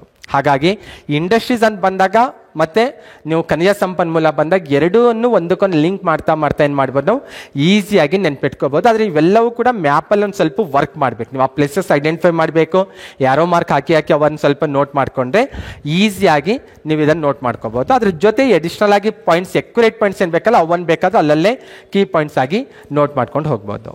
ಶುಗರ್ ಇಂಡಸ್ಟ್ರೀಸ್ ಎಲ್ಲ ಎಲ್ಲಿ ಕಂಡು ಬರ್ತವೆ, ಎಲ್ಲಿ ಕಬ್ಬು ಜಾಸ್ತಿ ಬೆಳೀತಾರೋ ಅಲ್ಲಿ. ಒಂದು ಇಡೀ ಸ್ಟೇಟಲ್ಲಿ ಬಂದಾಗ ಎರಡು ಏರಿಯಾ ಕಬ್ಬು ಬೆಳೆಯೋದು. ಒಂದು ಕಾವೇರಿ ಏರಿಯಾ, ಕಾವೇರಿ ನದಿ ಹರಿಯುವಂಥ ಏರಿಯಾ. ಮೇಜರ್ ಯಾವುದು, ಮಂಡ್ಯ ಅಂತ ಗುರುತಿಸೋದು. ಇನ್ನೊಂದು ಇದು ಬಿಟ್ಟರೆ ನಾರ್ತ್ ಕರ್ನಾಟಕದಲ್ಲಿ Krishna basin area. Krishna basin ಅಂದರೆ ಬೆಳಗಾವಿ, ಬಾಗಲಕೋಟೆ ಏರಿಯಾ ಜಾಸ್ತಿ ಕಬ್ಬು ಬೆಳೆಯೋದು. ಮತ್ತೆ ಕಬ್ಬು ಜಾಸ್ತಿ ಒಂದು ಸ್ವಲ್ಪ ಕೆಂಪಣ್ಣು ಸೂಟೇಬಲ್ ಅದಕ್ಕೆ ಜಾಸ್ತಿ ಬಂದಾಗ. ನಾವು ಮಸಾರಿ ಮಣ್ಣು ಅಂತ ಡಿಸ್ಕಷನ್ ಮಾಡಿದೆವಲ್ಲ ಫಸ್ಟಲ್ಲಿ ಬಂದಾಗ, ಮಸಾರಿ ಮಣ್ಣು ಕಂಡು ಬರುವಂಥ ಏರಿಯಾದಲ್ಲಿ ಮ್ಯಾಕ್ಸಿಮಮ್ ಕಬ್ಬು ಬೆಳೀತಾರೆ. ಬಾಗಲಕೋಟೆ ಮತ್ತು ಬೆಳಗಾವಿ, ಈವನ್ ಧಾರವಾಡ ಏರಿಯಾದಲ್ಲೂ ಆಗಿರ್ಬೋದು. ಸೌತ್ ಕರ್ನಾಟಕದಲ್ಲಿ ಬಂದರೆ ಮಂಡ್ಯ ಫೇಮಸ್ ಆಗಿರೋದು. ಹಾಗಾಗಿ sugar industries maximum Mandya, Belagavi, Bagalkote ಆ ಸುತ್ತಮುತ್ತ ಏರಿಯಾದಲ್ಲೇ ಹೆಚ್ಚು ಸೆಂಟ್ರಲೈಸ್ಡ್ ಆಗಿರ್ತಾವಂತ ಹೇಳ್ಬೋದು. ಯಾಕಂದರೆ ಶುಗರ್ ಕೇನ್ ಬಹಳ ಬೇಗ ತನ್ನ ತೂಕವನ್ನು ಕಳೆದುಕೊಂಡು ಬಿಡುತ್ತೆ ಅದು. ಹಾಗಾಗಿ ರೈತರು ಬೆಳೆಯುವಂಥ ಏರಿಯಾಕ್ಕೆ ನಿಯರ್ ಬೈ ಏರಿಯಾದಲ್ಲೇ ಆ ಇಂಡಸ್ಟ್ರೀಸ್ಗಳನ್ನು ಸ್ಟಾರ್ಟ್ ಮಾಡಿರ್ತಾರೆ ಅವರು. ಹಾಗಾಗಿ ಆ ಬೇಸ್ ಮೇಲೆ ನಾವು ನೆನ್ಪಿಟ್ಕೋಬಹುದು. First modern sugar industry start ಆಗಿದ್ದೆಲ್ಲ ಅಂತ ಕೇಳಿದ್ರೆ ಮಂಡ್ಯದಲ್ಲಿ ಸ್ಟಾರ್ಟ್ ಆಗಿದ್ದು.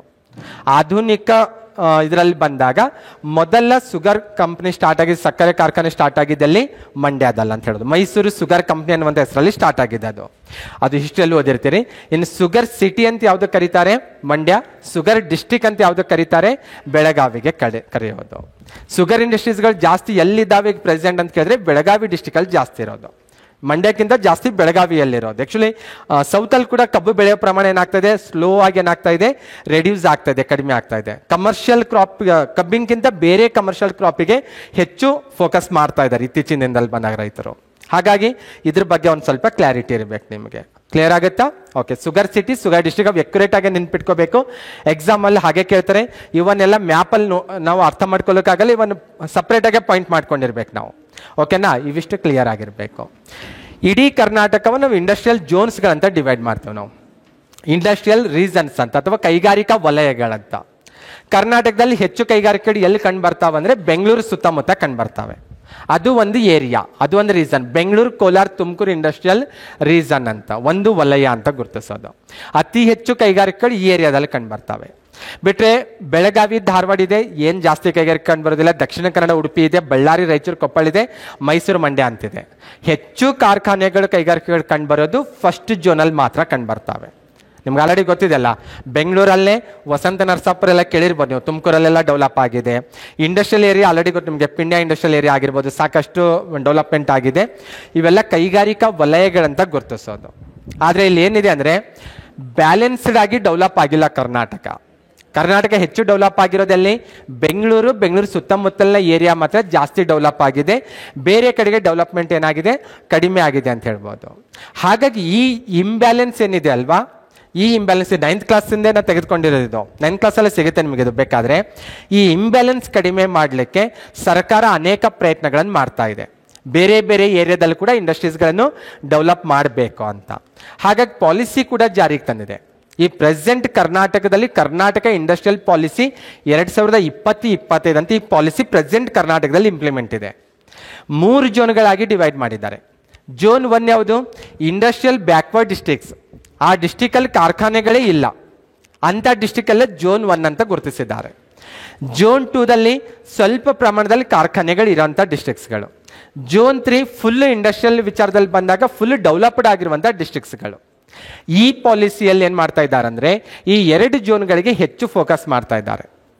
ಯಾರಾದರೂ ನೀವು ಇಂಡಸ್ಟ್ರಿಯಲನ್ನು ಡೆವಲಪ್ ಮಾಡ್ತೀರಂದರೆ ನಿಮಗೆ ಬೇಕಾದಂಥ ಸೌಲಭ್ಯಗಳನ್ನು ಕಲ್ಪಿಸ್ಕೊಳ್ಳಿಕ್ಕೆ ಸರ್ಕಾರ ರೆಡಿ ಇದೆ ಈ ಪಾಲಿಸಿಯಲ್ಲಿ ಬಂದಾಗ. ಓಕೆನಾ? ಆದರೆ ಇದ್ರ ಭಾಗವಾಗಿ ಸುಮಾರು ಕಡೆ ವಿಮಾನ ನಿಲ್ದಾಣಗಳನ್ನೆಲ್ಲ ಸ್ಟಾರ್ಟ್ ಮಾಡ್ತಾ ಇರೋದು. ಬೇರೆ ಬೇರೆ ಕಡೆಗೆಲ್ಲ ಇವತ್ತು ಆಲ್ಮೋಸ್ಟ್ ಅಲ್ಲಿ ಬಹುತೇಕ ಡಿಸ್ಟ್ರಿಕ್ಟ್ಸ್ಗಳಲ್ಲಿ ಇವತ್ತು ವಿಮಾನ ನಿಲ್ದಾಣಗಳಿದ್ದಾವೆ. ರೀಸನ್ ಏನು? ನಾವಲ್ಲಿ ಏನಾದರೂ ಕಾರ್ಖಾನೆಗಳು ಸ್ಟಾರ್ಟ್ ಮಾಡಬೇಕಾದ್ರೆ ಬೇಸಿಕ್ ಫೆಸಿಲಿಟಿಗಳು ಬೇಕಲ್ಲಿ. ಟ್ರಾನ್ಸ್ಪೋರ್ಟೇಷನ್ ಚೆನ್ನಾಗಿರ್ಬೇಕಲ್ಲಿ, ಅಲ್ಲಿ ಮಾನವ ಸಂಪನ್ಮೂಲ ಸಿಗ್ತಾ ಇರಬೇಕು. ಅದಕ್ಕೆ ಬೇಕಾಗಿರುವಂಥ ಫೆಸಿಲಿಟಿ ಕರ್ನಾಟಕ ಸರ್ಕಾರ ಮಾಡಿಕೊಡ್ತಾ ಇದೆ. ಆ ಪಾಲಿಸಿ ನೇಮ್ ನೆನ್ಪಿಟ್ಕೋಬೇಕು ನೀವು ಕ್ಲಿಯರ್ ಆಗಿ. ಪ್ರೆಸೆಂಟ್ ಆಗಿರುವಂಥ ಇಂಡಸ್ಟ್ರಿಯಲ್ ಪಾಲಿಸಿ ಯಾವುದು? ಆ ಪಾಲಿಸಿಯಲ್ಲಿ ಕರ್ನಾಟಕದ ಇಂಡಸ್ಟ್ರಿಯಲ್ ಡಿಸ್ಟ್ರಿಕ್ಟ್ಸ್ಗಳನ್ನು ಎಷ್ಟು ಝೋನ್ಗಳಾಗಿ ಡಿವೈಡ್ ಮಾಡಲಾಗಿದೆ ಅಂತ. ಈ ಪಾಲಿಸಿ ನೆಕ್ಸ್ಟ್ 25 ಆದಮೇಲೆ ಮತ್ತೆ ರಿವೈಸ್ಡ್ ಆಗುತ್ತೆ, ಮತ್ತೆ ಬೇರೆ ರೀತಿ ಪಾಲಿಸಿಯನ್ನು ಇಂಪ್ಲಿಮೆಂಟ್ ಮಾಡುವಂಥ ಪಾಸಿಬಿಲಿಟಿ ಇರುತ್ತೆ. ಇದು ಕರೆಂಟ್ ಅಫೇರ್ಸ್ ಜೊತೆ ಒಂದು ಸ್ವಲ್ಪ ಲಿಂಕ್ ಮಾಡ್ತಾ ಹೋಗಬೇಕು. ಓಕೆ, ಇಷ್ಟಾದರೆ ಇಂಡಸ್ಟ್ರಿಯಲ್ ಕಂಪ್ಲೀಟ್ ಆಗುತ್ತೆ. ಇನ್ನು ಇಲ್ಲಿರೋದು ಒಂದು ಮ್ಯಾಪು ಯಾವುದಕ್ಕೆ ರಿಲೇಟೆಡ್ ಆಗಿದೆ ಅಂದರೆ ಕರ್ನಾಟಕದ ಕೃಷಿ ವಲಯಗಳಂತ ಮಾಡೋದು. ಕರ್ನಾಟಕದ ಆಗ್ರೋ ಕ್ಲೈಮೆಟಿಕ್ ಝೋನ್ಸ್ ಅಂತ. ಓಕೆ, ಇದರಲ್ಲಿ ಏನು ಜಾಸ್ತಿ ಏನಿಲ್ಲ, ಬರೀ ಇದೊಂದೇ ಮ್ಯಾಪ್ ಇರೋದು. ಮೊದಲೇ ನಿಮಗೊಂದು ಸ್ವಲ್ಪ ರಿಲ್ಯಾಕ್ಸ್ ಮಾಡ್ತಾ ಇದ್ದೀನಿ ನಾನು, ಯಾಕಂದರೆ ಮತ್ತೆ ಇದರಲ್ಲಿ ಏನು ಬಂತು ಮತ್ತೆ ಕತೆ ಅನ್ನಂಗಿಲ್ಲ. ಇಡೀ ಕರ್ನಾಟಕವನ್ನು 10 ಕೃಷಿ ವಲಯಗಳನ್ನಾಗಿ ಡಿವೈಡ್ ಮಾಡ್ತೇವೆ ನಾವು. ನಿಮ್ಮ ಡಿಸ್ಟ್ರಿಕ್ಟ್ ಎಲ್ಲಿದೆನೋ ಸ್ವಲ್ಪ ನೀಟಾಗಿ ಅಬ್ಸರ್ವ್ ಮಾಡ್ಕೋಬೇಕು ನೀವು. ಕೃಷಿ ವಲಯಗಳಂತ ಏನಿದು? ಕೃಷಿ ವಲಯಗಳಂದರೆ ಫಾರ್ ಎಕ್ಸಾಂಪಲ್ ಒಂದು ನಾನು ಉದಾಹರಣೆಯಾಗಿ ಕೊಡ್ತೀನಿ. ನಾನು ಇಲ್ಲೊಂದು ಏರಿಯಾ ಕಾಣಿಸ್ತಾ ಇದೆ, ಸೇಮ್ ಕಲರಿಂದ ಹೈಲೈಟ್ ಆಗಿದೆ. ಈ ಏರಿಯಾದಲ್ಲಿ ಮಳೆಯ ಪ್ರಮಾಣ ಒಂದೇ ರೀತಿ ಇರುತ್ತೆ, ಬಹುತೇಕ ಮಣ್ಣಿನ ಪ್ರಕಾರ ಒಂದೇ ರೀತಿ ಇರುತ್ತೆ. ಅಲ್ಲಿ ಬೆಳೆಯುವಂಥ ಬೆಳೆಯು ಕೂಡ ಮೇಜರ್ ಕ್ರಾಪ್ಸ್ ಸೇಮ್ ಇರ್ತವೆ. ಈ ರೀತಿ ಕಂಡು ಬರುವಂಥ ಏರಿಯಾವನ್ನು ಆಗ್ರೋ ಕ್ಲೈಮೆಟಿಕ್ ಝೋನ್ಸ್ ಅಂತ ಡಿವೈಡ್ ಮಾಡ್ತೇವೆ ನಾವು. ಕ್ಲಿಯರ್ ಆಗುತ್ತೆ ಹೇಳೋದು? ಆಗ್ರೋ ಕ್ಲೈಮೆಟಿಕ್ ಝೋನ್ಸ್ ಅಂತ ಹೇಳೋದು. ನಿಮಗೆ ಎಕ್ಸಾಮಲ್ಲಿ ಏನು ಕೇಳ್ತಾರೆ ಅಂದರೆ 2 ಕ್ವಶನ್ ಬರೋದು. ಕರ್ನಾಟಕದಲ್ಲಿ ಎಷ್ಟು ಆಗ್ರೋ ಕ್ಲೈಮೆಟಿಕ್ ಝೋನ್ಸ್ಗಳಿದ್ದಾವಂತ ಕೇಳುವಂಥ ಪಾಸಿಬಿಲಿಟಿ ಇರುತ್ತೆ. ಒಟ್ಟು 10 ಆಗ್ರೋ ಕ್ಲೈಮೆಟಿಕ್ ಝೋನ್ಸ್ಗಳಿದ್ದಾವೆ ಕರ್ನಾಟಕದಲ್ಲಿ. ಯಾವ ಜಿಲ್ಲೆ ಯಾವುದ್ರಲ್ಲಿ ಬರುತ್ತಂತೇನು ಕೇಳಲ್ಲ ಆಲ್ಮೋಸ್ಟ್ ಆಲ್. ರಫ್ ಆಗಿ ಗೊತ್ತಿರ್ಬೇಕು ನಿಮಗಷ್ಟೇ. ರಫ್ ಆಗಿ ಗೊತ್ತಿದ್ರೆ ಸಾಕಾಗುತ್ತೆ ನನ್ನ ಪ್ರಕಾರ. ಇದು ಹೋದ್ಸರಿ KS ಪ್ರಿಲಿಮ್ಸ್ ಅಲ್ಲೂ ಬಂದಿದೆ, ಸುಮಾರು ಗ್ರೂಪ್ ಸಿ ಎಕ್ಸಾಮಲ್ಲೂ ರಿಪೀಟ್ ಆಗಿದೆ ಈ ಕ್ವಶನ್ಸ್ಗಳು. ಓಕೆನಾ? ಇಲ್ಲಿ ಕೆಲವೊಂದು ಇಂಪಾರ್ಟೆಂಟ್ ಅಂದರೆ ಇದ್ರ ಮೇನ್ ಕಾನ್ಸೆಪ್ಟ್ ಏನು? ಆ ಒಂದು ಏರಿಯಾ ಫಾರ್ ಎಕ್ಸಾಂಪಲ್ ಈಗ ಹಾಸನ್ ಇದೆ ಅಂತ ತಿಳ್ಕೊಳ್ಳೋಣ. ಒಂದು 2 ಝೋನಲ್ಲಿ 3 ಝೋನಲ್ಲಿ ಹಂಚಿಕೆ ಆಗಿರೋದು ಕಂಡು ಬರ್ತಾ ಇದೆ ಹಾಸನ್ನು. ಓಕೆ, ಹಾಸನ್ನ ಈ ಏರಿಯಾ ಏನಿದೆ ಅಲ್ವಾ, ಈ ಕಡೆ ಎಲ್ಲ ಕಂಡುಬರುವಂಥ ಮಣ್ಣು ಸೇಮ್ ಇದೆ, ಮಳೆಯ ಪ್ರಮಾಣ ಸೇಮ್ ಇದೆ, ಬೆಳೆಯುವ ಮೇಜರ್ ಕ್ರಾಪ್ಸ್ಗಳು ಕೂಡ ಸೇಮ್ ಇದ್ದಾವಂತ ಅರ್ಥ. ಒಂದು ಸ್ವಲ್ಪ ಈ ಏರಿಯಾಕ್ಕೆ ಹೋದರೆ ಈ ಝೋನಲ್ಲಿ ಸೇಮ್ ಇದ್ದಾವಂತ ಹೇಳ್ಬೋದು ನಾವು. ಈ ಝೋನ್ ಇದು ಯಾವ ಝೋನ್ ಗೊತ್ತಲ್ಲ ನಿಮಗೆ? ಇದು ಪ್ಯೂರ್ಲಿ ವೆಸ್ಟರ್ನ್ ಘಾಟ್ಸ್ ಏರಿಯಾ. ಇದು ಕಾಫಿ ಟೀ ರಬ್ಬರ್ ಏನಿದೆ ಅಲ್ಲ, ಇದು ಆ ಝೋನ್. ಇದು ಈವನ್ ಹಾಸನದ ಸ್ವಲ್ಪ ಏರಿಯಾ ಅಲ್ಲೂ ಕೂಡ ನಾವು ಗುರುತಿಸಬಹುದಾಗಿದೆ. ಅದ್ರ ಮಿಡಲಲ್ಲಿ ಇನ್ನೊಂದು ಸಣ್ಣದಾದಂಥ ಏರಿಯಾ ಕಂಡು ಬರ್ತಾ ಇದೆ. ಇದು ಮೇಜರಾಗಿ ಹೊಗೆ ಸೊಪ್ಪು ಬೆಳೆಯುವಂಥ ಏರಿಯಾ. ಇದು ಮೇಜರ್ ಆಗಿ ಈ ರೀತಿ ಮಳೆಯ ಪ್ರಮಾಣ, ಮಣ್ಣಿನ ವಿಧ ಮತ್ತು ಬೆಳೆಯುವಂಥ ಬೆಳೆಗಳಲ್ಲಿ ಸಾಕಷ್ಟು ಸಾಮ್ಯತೆ ಇರುವಂತಹ ಏರಿಯಾವನ್ನು ಒಂದೊಂದು ಝೋನ್ಗಳಾಗಿ ಗುರುತಿಸ್ತೇವೆ ನಾವು. ಪರ್ಟಿಕ್ಯುಲರ್ ಪ್ರತಿ ಝೋನಿಗೂ ಹೆಸರಿದೆ. ಪರ್ಟಿಕ್ಯುಲರ್ ಆಗಿ ನೀವು ಒಂದೊಂದು ಝೋನಿಗೂ ಒಂದೊಂದು ಹೆಸರಿದೆ. ಬೇಕಾದರೆ ಇಲ್ಲಿ ಬಂದಾಗ ನಾವು ದಕ್ಷಿಣ ಸ್ಥಿತ್ಯಂತರ ವಲಯ ಅಂತ ಹೇಳ್ತೇವೆ, ಹೊಗೆ ಸೊಪ್ಪು ಬೆಳೆಯುವಂಥ ಏರಿಯಾ. ಮಲೆನಾಡು ವಲಯ ಆಲ್ರೆಡಿ ಗೊತ್ತು, ಕಾಫಿ ಟೀ ರಬ್ಬರ್ ಬೆಳೆಯುವಂಥ ಏರಿಯಾ ಈ ರೀತಿ ಇದೆ. ಜಸ್ಟ್ ನಿಮಗೆ ಎಷ್ಟು ವಲಯಗಳಿದ್ದಾವಂತ ಗೊತ್ತಿದ್ರೆ ಸಾಕು. ಸ್ಪೆಷಲಿ ನಾವು ಫೋಕಸ್ ಮಾಡಬೇಕಾಗಿದ್ದು ಇಲ್ಲಿ 2 ಝೋನ್ಗಳಿಗೆ.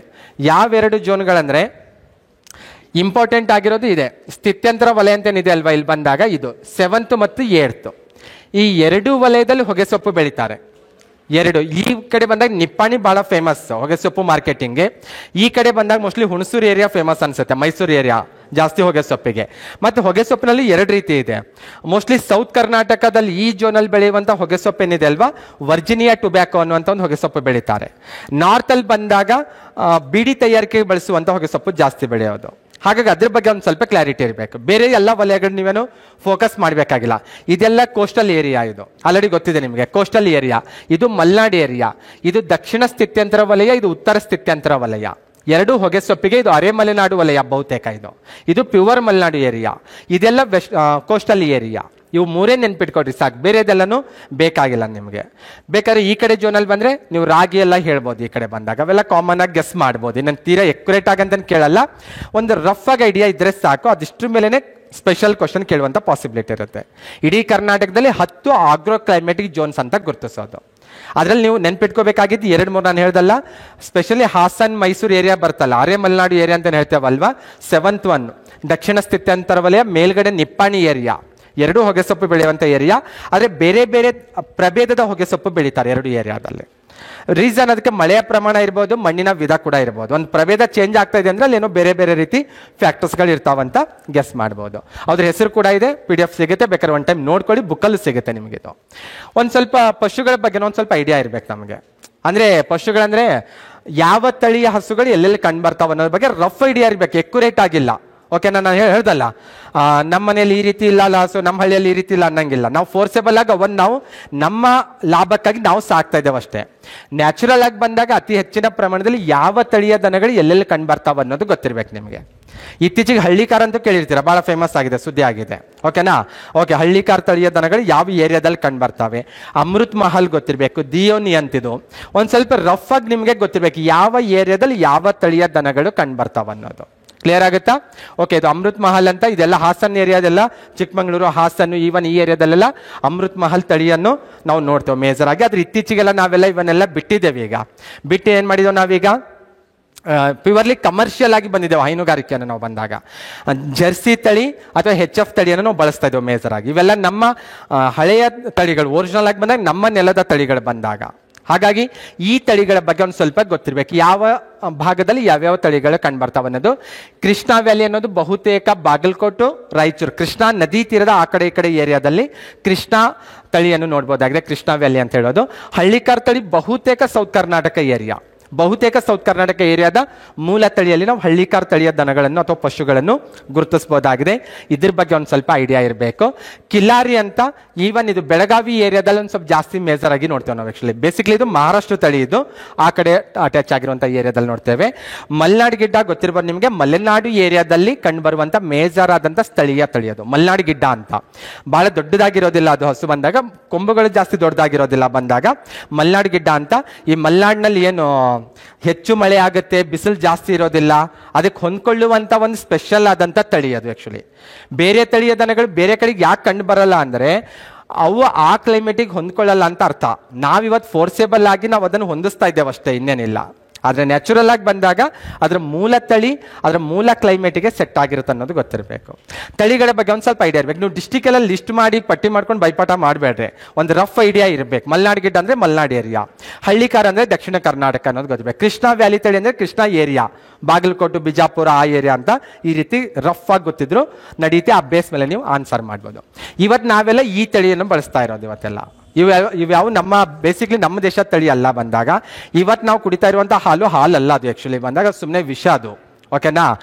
ಹಾಗಂತ ನಾನು ನಂದಿನಿ ಬ್ರ್ಯಾಂಡಿಗೆ ಟೀಕೆ ಮಾಡ್ತಾ ಇಲ್ಲ, ಅದು ಅನಿವಾರ್ಯ.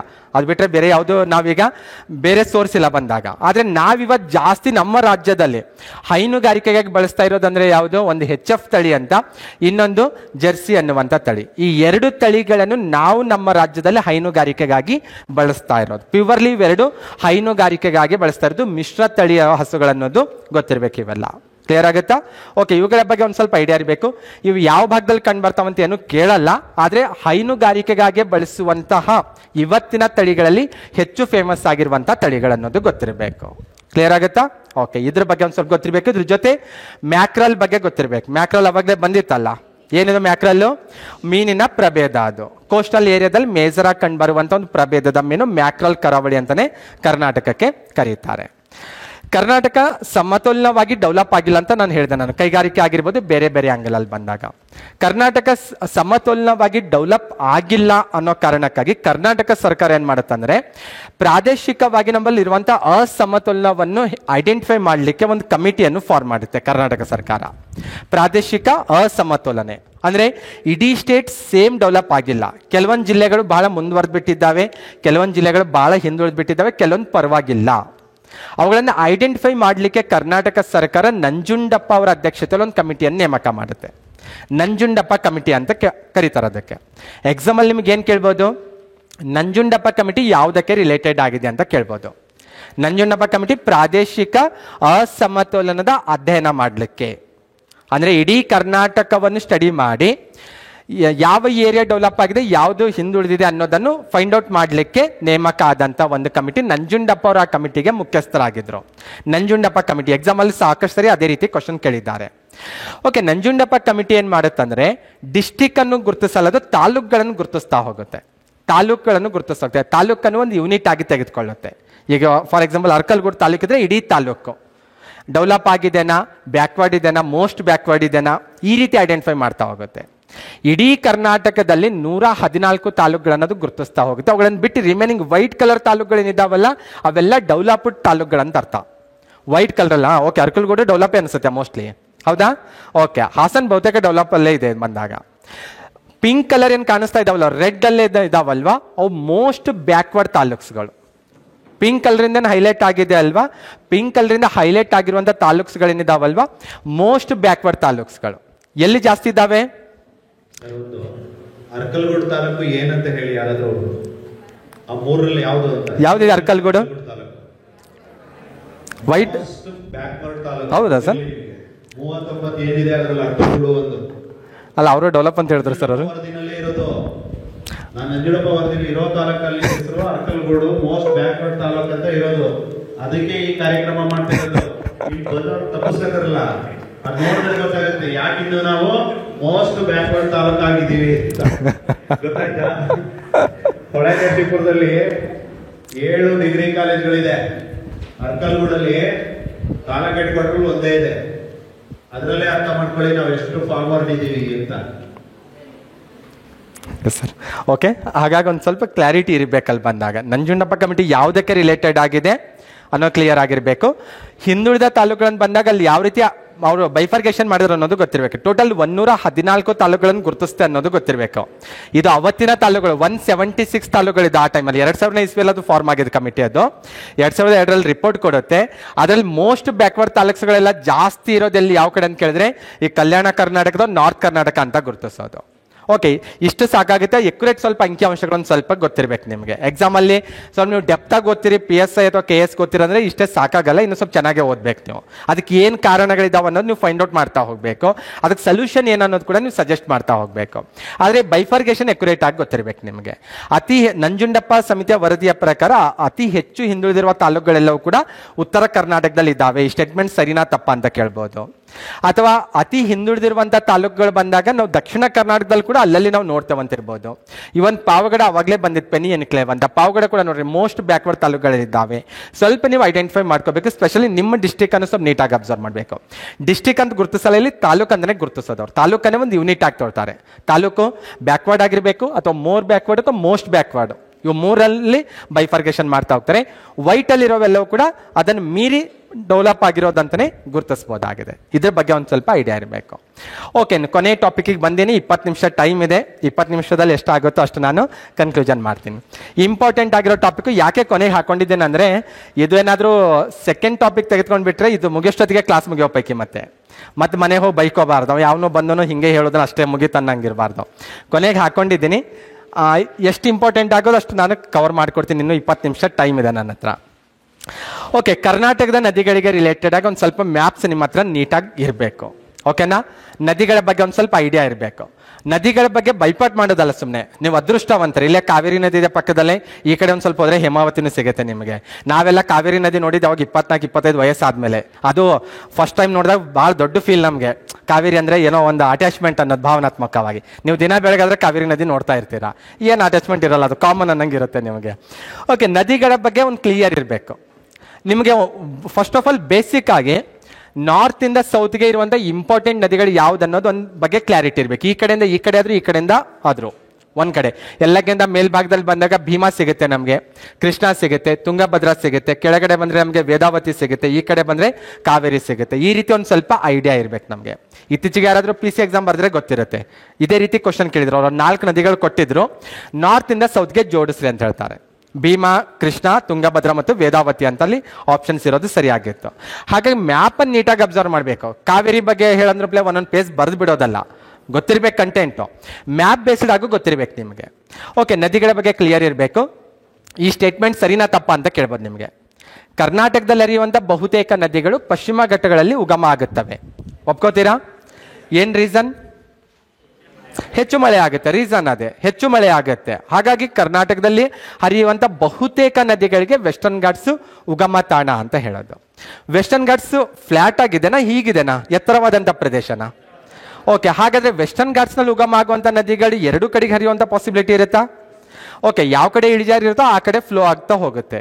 ಹಾಗಾಗಿ ವೆಸ್ಟರ್ನ್ ಘಾಟ್ಸ್ನಲ್ಲಿ ಉಗಮ ಆಗುವಂಥ ನದಿಗಳೇನಿದ್ದಾವಲ್ವಾ, ಎರಡು ಆ್ಯಂಗಲಲ್ಲೂ ಹರಿತಾವೆ. ಕೆಲವೊಂದು ಪೂರ್ವಕ್ಕೆ ಹರಿತಾವೆ, ಪೂರ್ವಕ್ಕೆ ಅಭಿಮುಖವಾಗಿ ಹರಿತಾವೆ ಕೆಲವೊಂದು ನದಿಗಳು. ಕೆಲವೊಂದು ನದಿಗಳು ಪಶ್ಚಿಮಕ್ಕೆ ಅಭಿಮುಖವಾಗಿ ಹರಿಯೋದು ಕಂಡುಬರುತ್ತೆ. ಇಲ್ಲಿ ನೋಡಿದ್ರೆ ಗೊತ್ತಾಗ್ತಾ ಇದೆ, ಇಲ್ಲೇನು ಏರಿಯಾ ಕಾಣಿಸ್ತಾ ಇದೆ ಅಲ್ವಾ, ಇಲ್ಲೆಲ್ಲ ಉಗಮ ಆಗುವಂಥ ನದಿಗಳೆಲ್ಲ ಕೂಡ ವೆಸ್ಟರ್ನ್ ಘಾಟ್ಸ್ನಲ್ಲಿ ಉಗಮ ಆಗುವಂಥ ನದಿಗಳಿದ್ದಾವೆ. ಅಗೇನ್ ನೀವು ಕರ್ನಾಟಕದ ಪ್ರಾಕೃತಿಕ ವಿಭಾಗಗಳ ಮ್ಯಾಪನ್ನು ನೀವಿಲ್ಲಿ ನೆನ್ಪು ಮಾಡ್ಕೋಬೇಕು. ವೆಸ್ಟರ್ನ್ ಘಾಟ್ಸ್ ಏರಿಯಾವನ್ನು ಇದ್ರ ಜೊತೆ ಅಟ್ಯಾಚ್ ಮಾಡಿ ನೋಡ್ಬೇಕು ನೀವೀಗ, ನೋಡಿದ್ರೆ ಗೊತ್ತಾಗುತ್ತೆ. ಓಕೆ, ಈ ಕಡೆ ಎಲ್ಲ ನದಿ ಕಾಣಿಸ್ತಾ ಇಲ್ಲವ, ಇವೆಲ್ಲ ಪೂರ್ವಕ್ಕೆ ಹರಿಯುವಂಥ ನದಿಗಳು, ಇವೆಲ್ಲ ಪಶ್ಚಿಮಕ್ಕೆ ಹರಿಯುವಂಥ ನದಿಗಳು. ಯಾವ ನದಿಗಳು ಜಾಸ್ತಿ ಉದ್ದವಾಗಿದ್ದಾವೆ?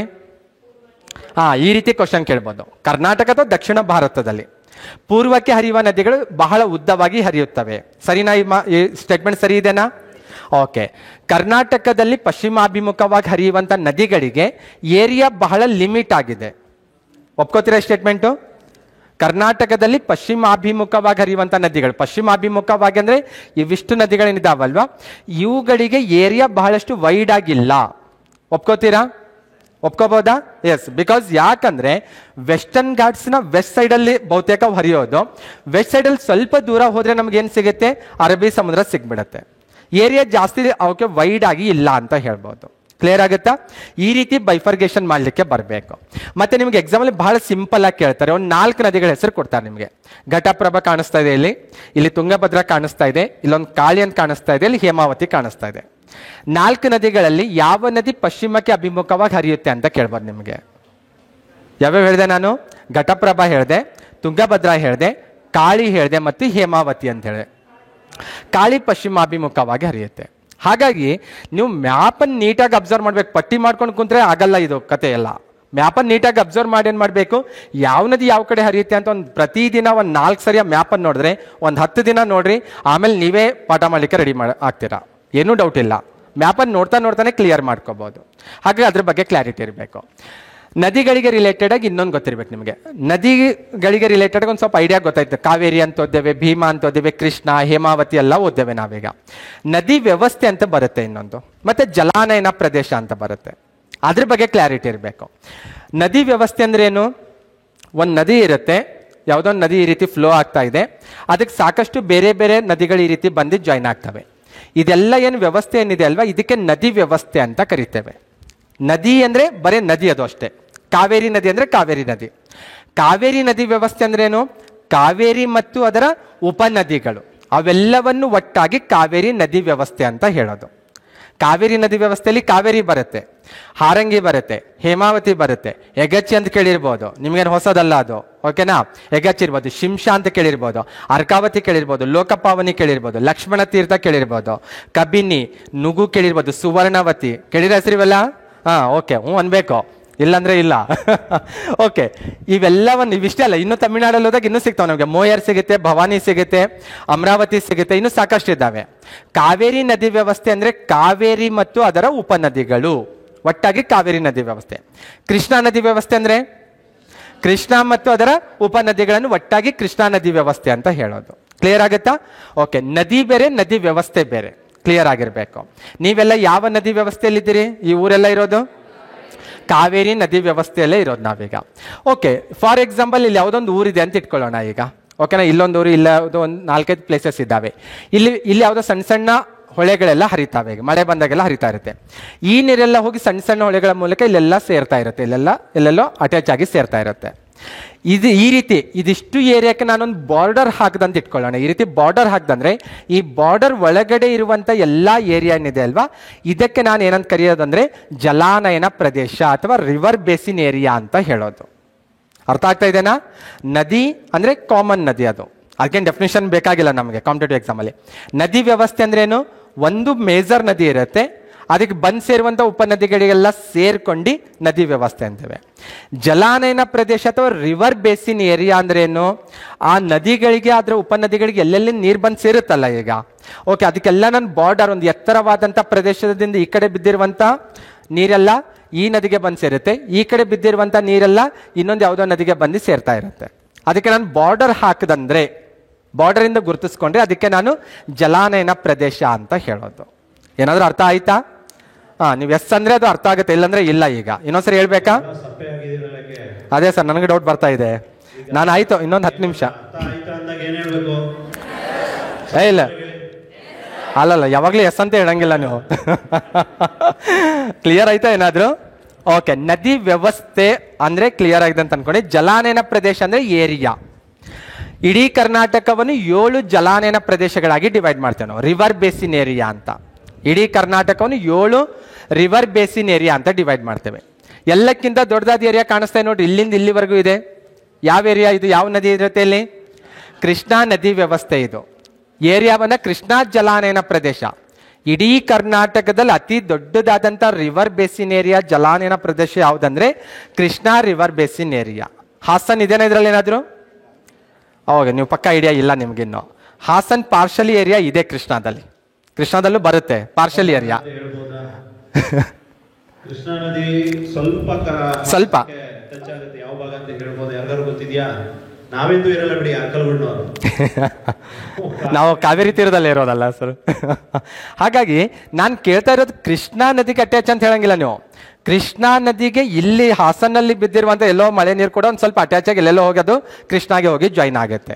ಹಾಗಾಗಿ ಇಲ್ಲಿ ನೋಡಿದ್ರೆ ಗೊತ್ತಾಗುತ್ತೆ ಈ ಮ್ಯಾಪಲ್ಲಿ, ನಿಮ್ಮ ಹಾಸನ್ ಡಿಸ್ಟ್ರಿಕ್ಟ್ನ ಸ್ವಲ್ಪ ಏರಿಯಾ ಕೂಡ ಇದಕ್ಕೆ ಅಟ್ಯಾಚ್ ಆಗುತ್ತೆ ಇದು, ಓಕೆನಾ. ಆದರೆ ಹಾಸನ್ನ ಬಹುತೇಕ ಭಾಗ ಕಾವೇರಿ ರಿವರ್ ಬೇಸಿನ್ ಏರಿಯಾದಲ್ಲಿರೋದು, ಕಾವೇರಿ ರಿವರ್ ಬೇಸಿನ್ ಏರಿಯಾದಲ್ಲಿ ಕಂಡುಬರುತ್ತೆ. ಕ್ಲಿಯರ್ ಆಗುತ್ತಾ? ಹಾಗಾಗಿ ಇಡೀ ಕರ್ನಾಟಕದಲ್ಲಿ 7 ಜಲಾನಯನ ಪ್ರದೇಶ ನೋಡ್ತೇವೆ ನಾವು. ಒಂದು ಕೃಷ್ಣ, ಕ್ಲಿಯರ್ ಆಗಿರಬೇಕು, ಎಲ್ಲಕ್ಕಿಂತ ದೊಡ್ಡದಾಗಿರೋದು. ಸೆಕೆಂಡ್ ಯಾವುದು? Kaveri. West flow river system ಅಂತ ಹೇಳೋದು. ಇವೆಲ್ಲ ಸೇರಿ ಒಂದೇ, ವೆಸ್ಟ್ ಫ್ಲೋ ರಿವರ್ ಸಿಸ್ಟಮ್ ಅಂತ.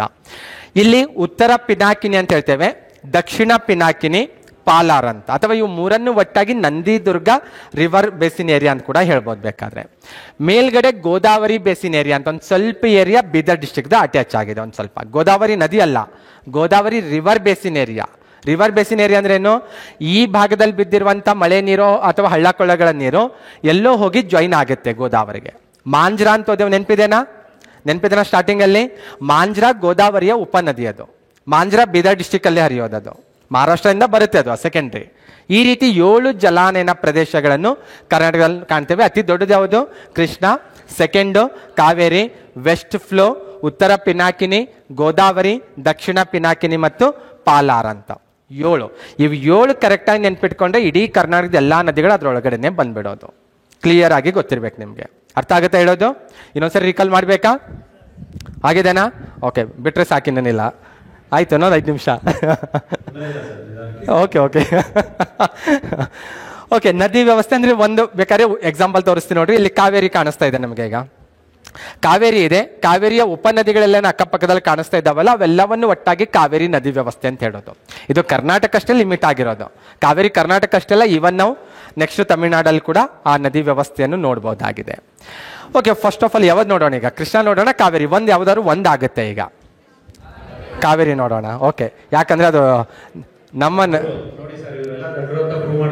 ಯಾಕೆ ಸರ್? ಕಾವೇರಿ ನದಿ ನೀರಿನ ಬಗ್ಗೆ ಅಥವಾ ನದಿ ವ್ಯವಸ್ಥೆ ಬಗ್ಗೆ ನಿಮಗೆ ಗೊತ್ತಿದೆಯಾ ಇಲ್ವಾ? ಅಲ್ಪ ಸ್ವಲ್ಪ ಗೊತ್ತಿಲ್ಲ.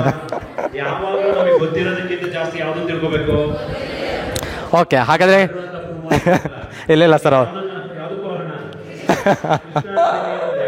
ದೊಡ್ಡ ನದಿ ವ್ಯವಸ್ಥೆ ಕರ್ನಾಟಕದಲ್ಲಿ ಅದ್ರ ಬಗ್ಗೆ ಜಾಸ್ತಿ ಕ್ವಶನ್ಸ್ ಬರೋದು ನೋಡಿ. ಓಕೆ, ಕೃಷ್ಣಾ ನದಿ ವ್ಯವಸ್ಥೆ ಅಂದ್ರೆ ಏನು ಓದ್ಬೇಕು ನಾವಿಲ್ಲಿ? ಕೃಷ್ಣಾ ನದಿ ಬಗ್ಗೆ ಓದಬೇಕು, ಆದರೆ ಉಪನದಿಗಳ ಬಗ್ಗೆ ಓದ್ಬೇಕೀಗ. ಮ್ಯಾಪಲ್ಲಿ ಕಾಣಿಸ್ತಾ ಇದೆ ಕೃಷ್ಣ ಎಲ್ಲಿಂದ ಸ್ಟಾರ್ಟ್ ಆಗುತ್ತೆ ಅಂತ ಮ್ಯಾಪ್ ನೋಡಿದ್ರೆ ಹೇಳ್ಬೋದು. ಇಲ್ಲಿಂದ ಸ್ಟಾರ್ಟ್ ಆಗ್ತಾ ಇದೆ, ಓಕೆನಾ. ಇದು ಪ್ರಾಕೃತಿಕವಾಗಿ ಬಂದಾಗ ಹೇಳ್ಬೋದಾ ಇದು ಯಾವ ಏರಿಯಾ ಅಂತ? ಯಾವ ಏರಿಯಾ ಇದು ಪ್ರಾಕೃತಿಕವಾಗಿ ಬಂದಾಗ?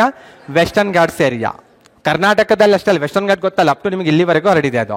ವೆಸ್ಟರ್ನ್ ಘಾಟ್ಸ್ನಲ್ಲಿ ಉಗಮ ಆಗುತ್ತೆ. ಸ್ಟೇಟ್ ಬಂದಾಗ ಯಾವ ಸ್ಟೇಟ್ ಇದು? ಮಹಾರಾಷ್ಟ್ರ. ಸ್ವಲ್ಪ ನೀಟಾಗಿ ಅಬ್ಸರ್ವ್ ಮಾಡಿದ್ರೆ ಸ್ಟೇಟ್ ಕಾಣಿಸ್ತಿದೆ ಒಳಗಡೆ ಅಲ್ಲಿ, ಮಹಾರಾಷ್ಟ್ರ. ಮಹಾರಾಷ್ಟ್ರದಿಂದ ಎಲ್ಲಿಗೆ ಬರುತ್ತೆ ಇದು? ಕರ್ನಾಟಕ. ಕರ್ನಾಟಕದಿಂದ ತೆಲಂಗಾಣ, ಆಮೇಲೆ ಆಂಧ್ರ. ಒಟ್ಟು ಎಷ್ಟು ರಾಜ್ಯಗಳಲ್ಲಿ ಹರಿಯುತ್ತೆ ಇದು? ಎಕ್ಸಾಮಲ್ಲಿ ನಿಮ್ಗೆ ಇದೇ ರೀತಿ ಕೇಳ್ಬೋದು ನಿಮಗೆ, ಎಷ್ಟು ರಾಜ್ಯಗಳಲ್ಲಿ ಹರಿಯುತ್ತೆ ಅಂತ. ನೀವು 4 ಅಂತ ಬರ್ಕೊಂಡು ಬೈಪಾಟ್ ಮಾಡೋ ಅವಶ್ಯಕತೆ ಇಲ್ಲ, ಮ್ಯಾಪ್ ನೋಡಿ ನೋಡಿ ನೆನ್ಪಿಟ್ಕೊಳ್ಬೇಕು. ನೀವು 4 ಅಂತ ಬರೆದಿಟ್ಕೊಂಡು ಹೋಗಿರ್ತೀರಾ ಎಕ್ಸಾಮಲ್ಲಿ ಫಸ್ಟ್ ಕ್ವಶನ್ ಇರುತ್ತೆ, ಕೃಷ್ಣಾ ನದಿಯು 4 ರಾಜ್ಯಗಳಲ್ಲಿ ಹರಿಯುತ್ತದೆ, ಈ ಕೆಳಗಿನ ಯಾವ ಯಾವ ರಾಜ್ಯಗಳಲ್ಲಿ ಹರಿಯುತ್ತದೆ ಅಂತ ಕೇಳ್ಬಿಡ್ತಾರೆ. ಅವಾಗ ಗಾಬರಿ ಆಗ್ಬಾರ್ದು ಮತ್ತೆ.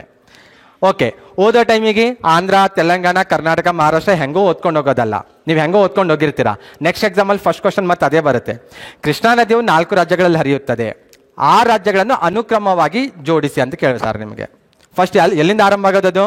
ಮಹಾರಾಷ್ಟ್ರ. ಆಮೇಲೆ ಆಮೇಲೆ ಆಮೇಲೆ ಇದು ಇನ್ನೂ 10 ವರ್ಷ ಬಿಟ್ಟು ಕೇಳಿದ್ರು ಗೊತ್ತಿರ್ಬೇಕು ನಿಮಗೆ ಇದು, ಓಕೆನಾ. ಎಕ್ಯುರೇಟಾಗಿ ಮ್ಯಾಪಲ್ಲಿ ನೋಡ್ಕೊಂಡು ಓದಬೇಕು. ಕರ್ನಾಟಕದಲ್ಲಿ ಸೆಕೆಂಡ್ ಸ್ಟೇಟ್ಮೆಂಟ್ ಕೊಡ್ತಾರೆ ನಿಮಗೆ, ಕೃಷ್ಣಾ ನದಿಯು ಕರ್ನಾಟಕದಲ್ಲಿ ಉತ್ತರ ಮೈದಾನದಲ್ಲಿ ಹರಿಯುತ್ತದೆ. ಹಾಗೇನು ನೀವು ಕರ್ನಾಟಕದ ಪ್ರಾಕೃತಿಕ ವಿಭಾಗದ ಮ್ಯಾಪನ್ನು ಸ್ವಲ್ಪ ನೆನ್ಪು ಮಾಡ್ಕೋಬೇಕು. ಕೃಷ್ಣಾ ನದಿಯು ಕರ್ನಾಟಕದ ಉತ್ತರ ಮೈದಾನದಲ್ಲಿ ಹರಿಯುತ್ತದೆ. ಒಪ್ಕೋತೀರಾ ಈ ಮಾತನ್ನು? ಒಪ್ಕೋಬೋದಲ್ಲ, ಉತ್ತರ ಮೈದಾನದಲ್ಲಿ ಹರಿಯುತ್ತೆ ಅನ್ನೋದು. ಓಕೆ, ಈ ರೀತಿ ಸ್ವಲ್ಪ ನೀವೇನು ಮಾಡಬೇಕು, ಸ್ಟೇಟ್ಮೆಂಟ್ಸ್ಗಳನ್ನು ಕ್ರಿಯೇಟ್ ಮಾಡ್ತಾ ಹೋಗಬೇಕು. ಪೂರ್ವಕ್ಕೆ ಹರಿಯೋ ನದಿನ, ಪಶ್ಚಿಮಕ್ಕೆ ಹರಿಯೋ ನದಿನ? ಅದು ಗೊತ್ತಿರ್ಬೇಕು. ಮ್ಯಾಪ್ ನೋಡಿದ್ರೆ ಗೊತ್ತಾಗ್ತಾ ಇದೆ ಯಾವ್ಯಾವ ನದಿಗಳು ಬಂಗಾಳ ಕೊಲ್ಲಿಗೆ ಸೇರ್ತಾವಲ್ಲ ಅವೆಲ್ಲವೂ ಪೂರ್ವಕ್ಕೆ ಹರಿಯುವ ನದಿಗಳು, ಅಥವಾ ಅದಕ್ಕೆ ಬಂದು ಸೇರುವಂಥ ಉಪನದಿಗಳಿದ್ರು ಪೂರ್ವಕ್ಕೆ ಹರಿಯುವ ನದಿಗಳಂತಾನೆ ಗುರುತಿಸೋದು, ಓಕೆನಾ. ಇನ್ನೊಂದು ಸ್ಟೇಟ್ಮೆಂಟ್ ಕೊಡ್ತಾನೆ, ಕೃಷ್ಣಾ ನದಿಯು ಅರಬ್ಬಿ ಸಮುದ್ರದ ಸಮೀಪದಲ್ಲೇ ಉಗಮ ಆಗುತ್ತೆ, ಆದರೂ ಅದು ಪೂರ್ವಾಭಿಮುಖವಾಗಿ ಹರಿಯುತ್ತೆ. ಒಪ್ಕೋಬೋದಾ ಈ ಮಾತು? ಒಪ್ಕೋಬೋದು. ಇದು ಕೂಡ ಅರೌಂಡ್ ಎಷ್ಟು ಗೊತ್ತಾ, ಒಂದು 60-64 ಕಿಲೋಮೀಟರ್ ಡಿಸ್ಟೆನ್ಸಲ್ಲೇ ಉಗಮ ಆಗೋದದು ಅರಬ್ಬಿ ಸಮುದ್ರದಿಂದ. ಇನ್ ಕೇಸ್ ಏನಾದರೂ ಅದು ವೆಸ್ಟ್ ಫ್ಲೋ ರಿವರ್ ಆಗಿದ್ರೆ ಬಹಳ ಉದ್ದನ ಹರಿತಿರಲಿಲ್ಲ, ಅದು ಅರೌಂಡ್ ಹೆಚ್ಚು ಕಡಿಮೆ 100-120 ಕಿಲೋಮೀಟರ್ ಒಳಗಡೆನೆ ಅದರದ್ದು ಟೋಟಲ್ ಏರಿಯಾ ಕವರ್ ಆಗಿಬಿಡೋದು. ಆದರೆ ಇವತ್ತು ಎಷ್ಟು ಕಿಲೋಮೀಟರ್ ಇದೆ ಅದು? ಅರೌಂಡ್ 1400 ಕಿಲೋಮೀಟರ್ ಅದರ ಲೆಂತ್. ಅರೌಂಡ್ ಸುಮಾರು 1400 ಕಿಲೋಮೀಟರ್ ಅಷ್ಟು ಉದ್ದವಾಗಿ ಕೃಷ್ಣಾ ನದಿ ಹರಿಯೋದು. ಹಾಗಾಗಿ ನೀವು ಓದ್ತಾ ಓದ್ತಾ ಬೇರೆ ಬೇರೆ ಆ್ಯಂಗಲಲ್ಲಿ ವಿಚಾರ ಮಾಡ್ತಾ ಹೋಗ್ಬೇಕು. ನೀವು ಸುಮ್ಮನೆ ನೀವು ಬುಲೆಟ್ ಪಾಯಿಂಟ್ಸ್ ಓದ್ಕೊಂಡು ಹೋದ್ರೆ ಯೂಸ್ ಇಲ್ಲ. ಕರ್ನಾಟಕಕ್ಕೆ ಬರೋಣ ಈಗ. ಕರ್ನಾಟಕದಲ್ಲಿ ಬಂದಾಗ ಇದು ಕೃಷ್ಣಾ ನದಿ, ಇದು ಭೀಮಾ, ಇದು ಮೇಲ್ಗಡೆ ಇರೋದು, ಇದು ಕೃಷ್ಣಾ ನದಿ. ಇದು ಮಹಾರಾಷ್ಟ್ರದಿಂದ ಕರ್ನಾಟಕಕ್ಕೆ ಬರುತ್ತೆ. ಯಾವ ಡಿಸ್ಟಿಕ್ಕು? ಬೆಳಗಾವಿ. ಬೆಳಗಾವಿಯಿಂದ ಬಾಗಲಕೋಟು, ಬಿಜಾಪುರ, ಆಮೇಲೆ ರಾಯಚೂರು, ಯಾದಗಿರಿ ಗಡಿ ಭಾಗದಲ್ಲಿ ಹರಿದು ನೆಕ್ಸ್ಟ್ ತೆಲಂಗಾಣಕ್ಕೆ ಇದು ಹೋಗ್ಬಿಡತ್ತೆ. ಜಿಲ್ಲೆಗಳು ಕೂಡ ಗೊತ್ತಿರಬೇಕು, ಸುಮಾರು ಎಕ್ಸಾಮಲ್ಲಿ ಕೇಳಿದ್ದಾರೆ ಇವೆಲ್ಲ ಕೂಡ. ಕರ್ನಾಟಕದ ಯಾವ ಯಾವ ಜಿಲ್ಲೆಗಳಲ್ಲಿ ಕೃಷ್ಣ ಹರಿಯುತ್ತದೆ, ಹರಿಯುವುದಿಲ್ಲ ಅಂತ ಕೇಳ್ತಾರೆ ನಿಮಗೆ. ಹಾಗ ಬೈಪಾಠ ಮಾಡಬಾರ್ದು. ಮ್ಯಾಪ್ ನೋಡಿದ್ರೆ ಗೊತ್ತಾಗ್ತದೆ ಎಲ್ಲಿ ಬಂದಾಗ. ಬೆಳಗಾವಿ ಮೂಲಕ ಎಂಟ್ರಿ ಆಗ್ತಾ ಇದೆ, ವಿಜಯಪುರ, ಬಾಗಲಕೋಟ್ ಗಡಿ ಭಾಗ, ರಾಯಚೂರು, ಯಾದಗಿರಿ ಗಡಿ ಭಾಗದಲ್ಲಿ ಹರಿದುಕೊಂಡು ಹೋಗ್ತಾ ಇದೆ. ಮಿಡಲಲ್ಲಿ 2 ಡ್ಯಾಮ್ಗಳು ಕಾಣಿಸ್ತಾ ಇದ್ದಾವೆ ನಿಮ್ಗೇನಾದರೂ ಕಾಣಿಸ್ತಾ ಇದ್ದಾವ? ಒಂದು ಇಲ್ಲಿ ಕಾಣಿಸ್ತಾ ಇದೆ. ಇದು ಯಾವ ಡ್ಯಾಮ್? ಇದು ಆಲಮಟ್ಟಿ ಜಲಾಶಯ, ಲಾಲ್ ಬಹದ್ದೂರ್ ಶಾಸ್ತ್ರಿ ಡ್ಯಾಮ್ ಅಂತ ಹೇಳೋದು. ಮ್ಯಾಪಲ್ಲೇ ರೀಡ್ ಮಾಡ್ಬೇಕು ನೀವು, ಓಕೆನಾ. ಇಲ್ಲೇ ಪಾಯಿಂಟ್ ಮಾಡ್ಕೊಂಡು ಬಿಟ್ರೆ ಸಾಕು, ಲಾಲ್ ಬಹದ್ದೂರ್ ಶಾಸ್ತ್ರಿ ಜಲಾಶಯ. ಓಕೆ, ಇದು ಬಾಗಲಕೋಟ್ ಡಿಸ್ಟಿಕ್ ಅಲ್ಲಿರೋದು, ಓಕೆನಾ.